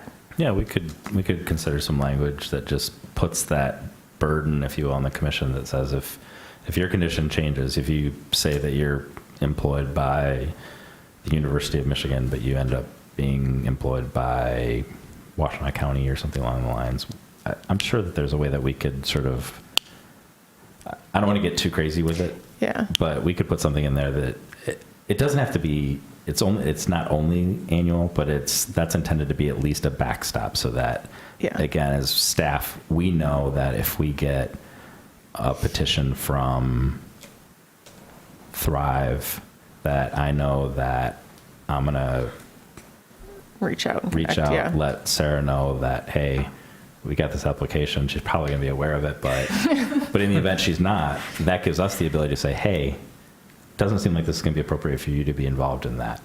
Right. Okay. Yeah, and I'm just kind of like running through my planning commission folder, be like, what are the tools that we have right now, just to see if they're like covered, still applicable, or if anything has changed. So that seems to be the only other kind of form of communication. Is there anything else we or the public should be aware of relative to some of these notices? No, I mean, I think, again, just to be clear, things change. And like this has come up particularly with you. You might be involved in a project that might be a short term that wasn't on your disclosure before. You are not limited to that. You know, again, that's more, if anything, it's helping staff, and it's planning for conflicts the best we can plan for conflicts. But that is not final. If it's not on there, it doesn't mean that you don't invoke it. You still should be invoking those standards on a project by project, decision by decision basis. Okay. I don't know if this is hard. Sorry. I'm just thinking out loud. I know you guys all want to go to bed. I just I'm just like the idea that everybody can decide for themselves. Is there a point that any commissioner can just recuse themselves without any example or intention behind, like no disclosure necessary?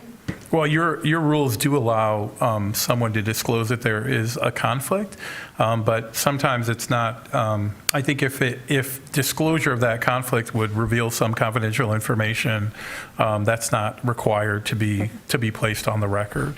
And so especially when there's a situation like this, I certainly would suggest that you consult us or Brett ahead of time, and we can kind of help you work through that. But that has, I mean, that has happened historically in some situations. It's never really been a problem.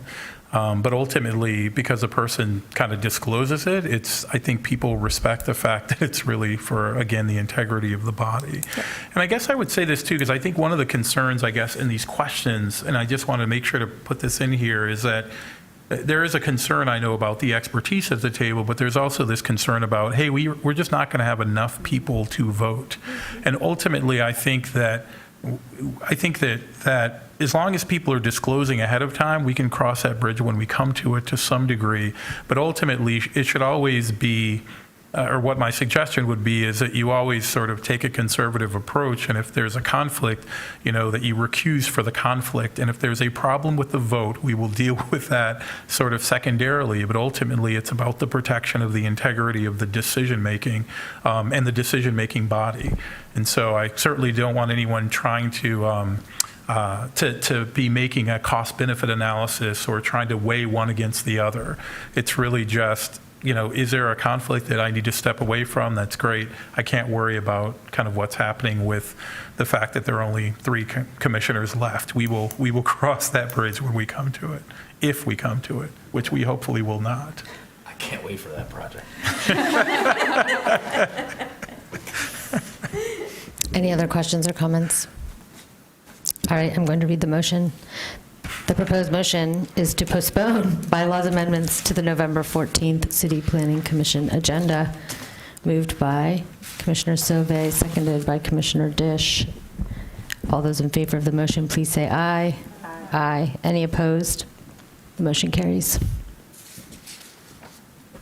Thank you, Mr. McDonald. We appreciate it. Thank you. We now have an opportunity for public comment. You can speak for up to 3 minutes about any issue. We will first call on individuals present to address the commission. There are none, so we will not do that. We will only call on remote participants. To speak remotely, press star 9. If listening by phone, use the raise hand feature if viewing through the web link. For phone access, call 877-853-5247 and enter meeting ID 977-6634-1226. City staff will select callers that have raised their hand using the last 3 digits of your phone number or by name if available for those accessing through the web link. You'll hear an automated announcement that the host is allowing you to speak. When speaking, please move to a quiet area, mute television or background sounds so we may hear you clearly. For either method of participation, please state your name and address at the beginning of your comments. Is there anyone who would like to address the commission remotely? I'm going to close public comment. Item 12, commission proposed business. Is there any commission proposed business? Commissioner Sauvé.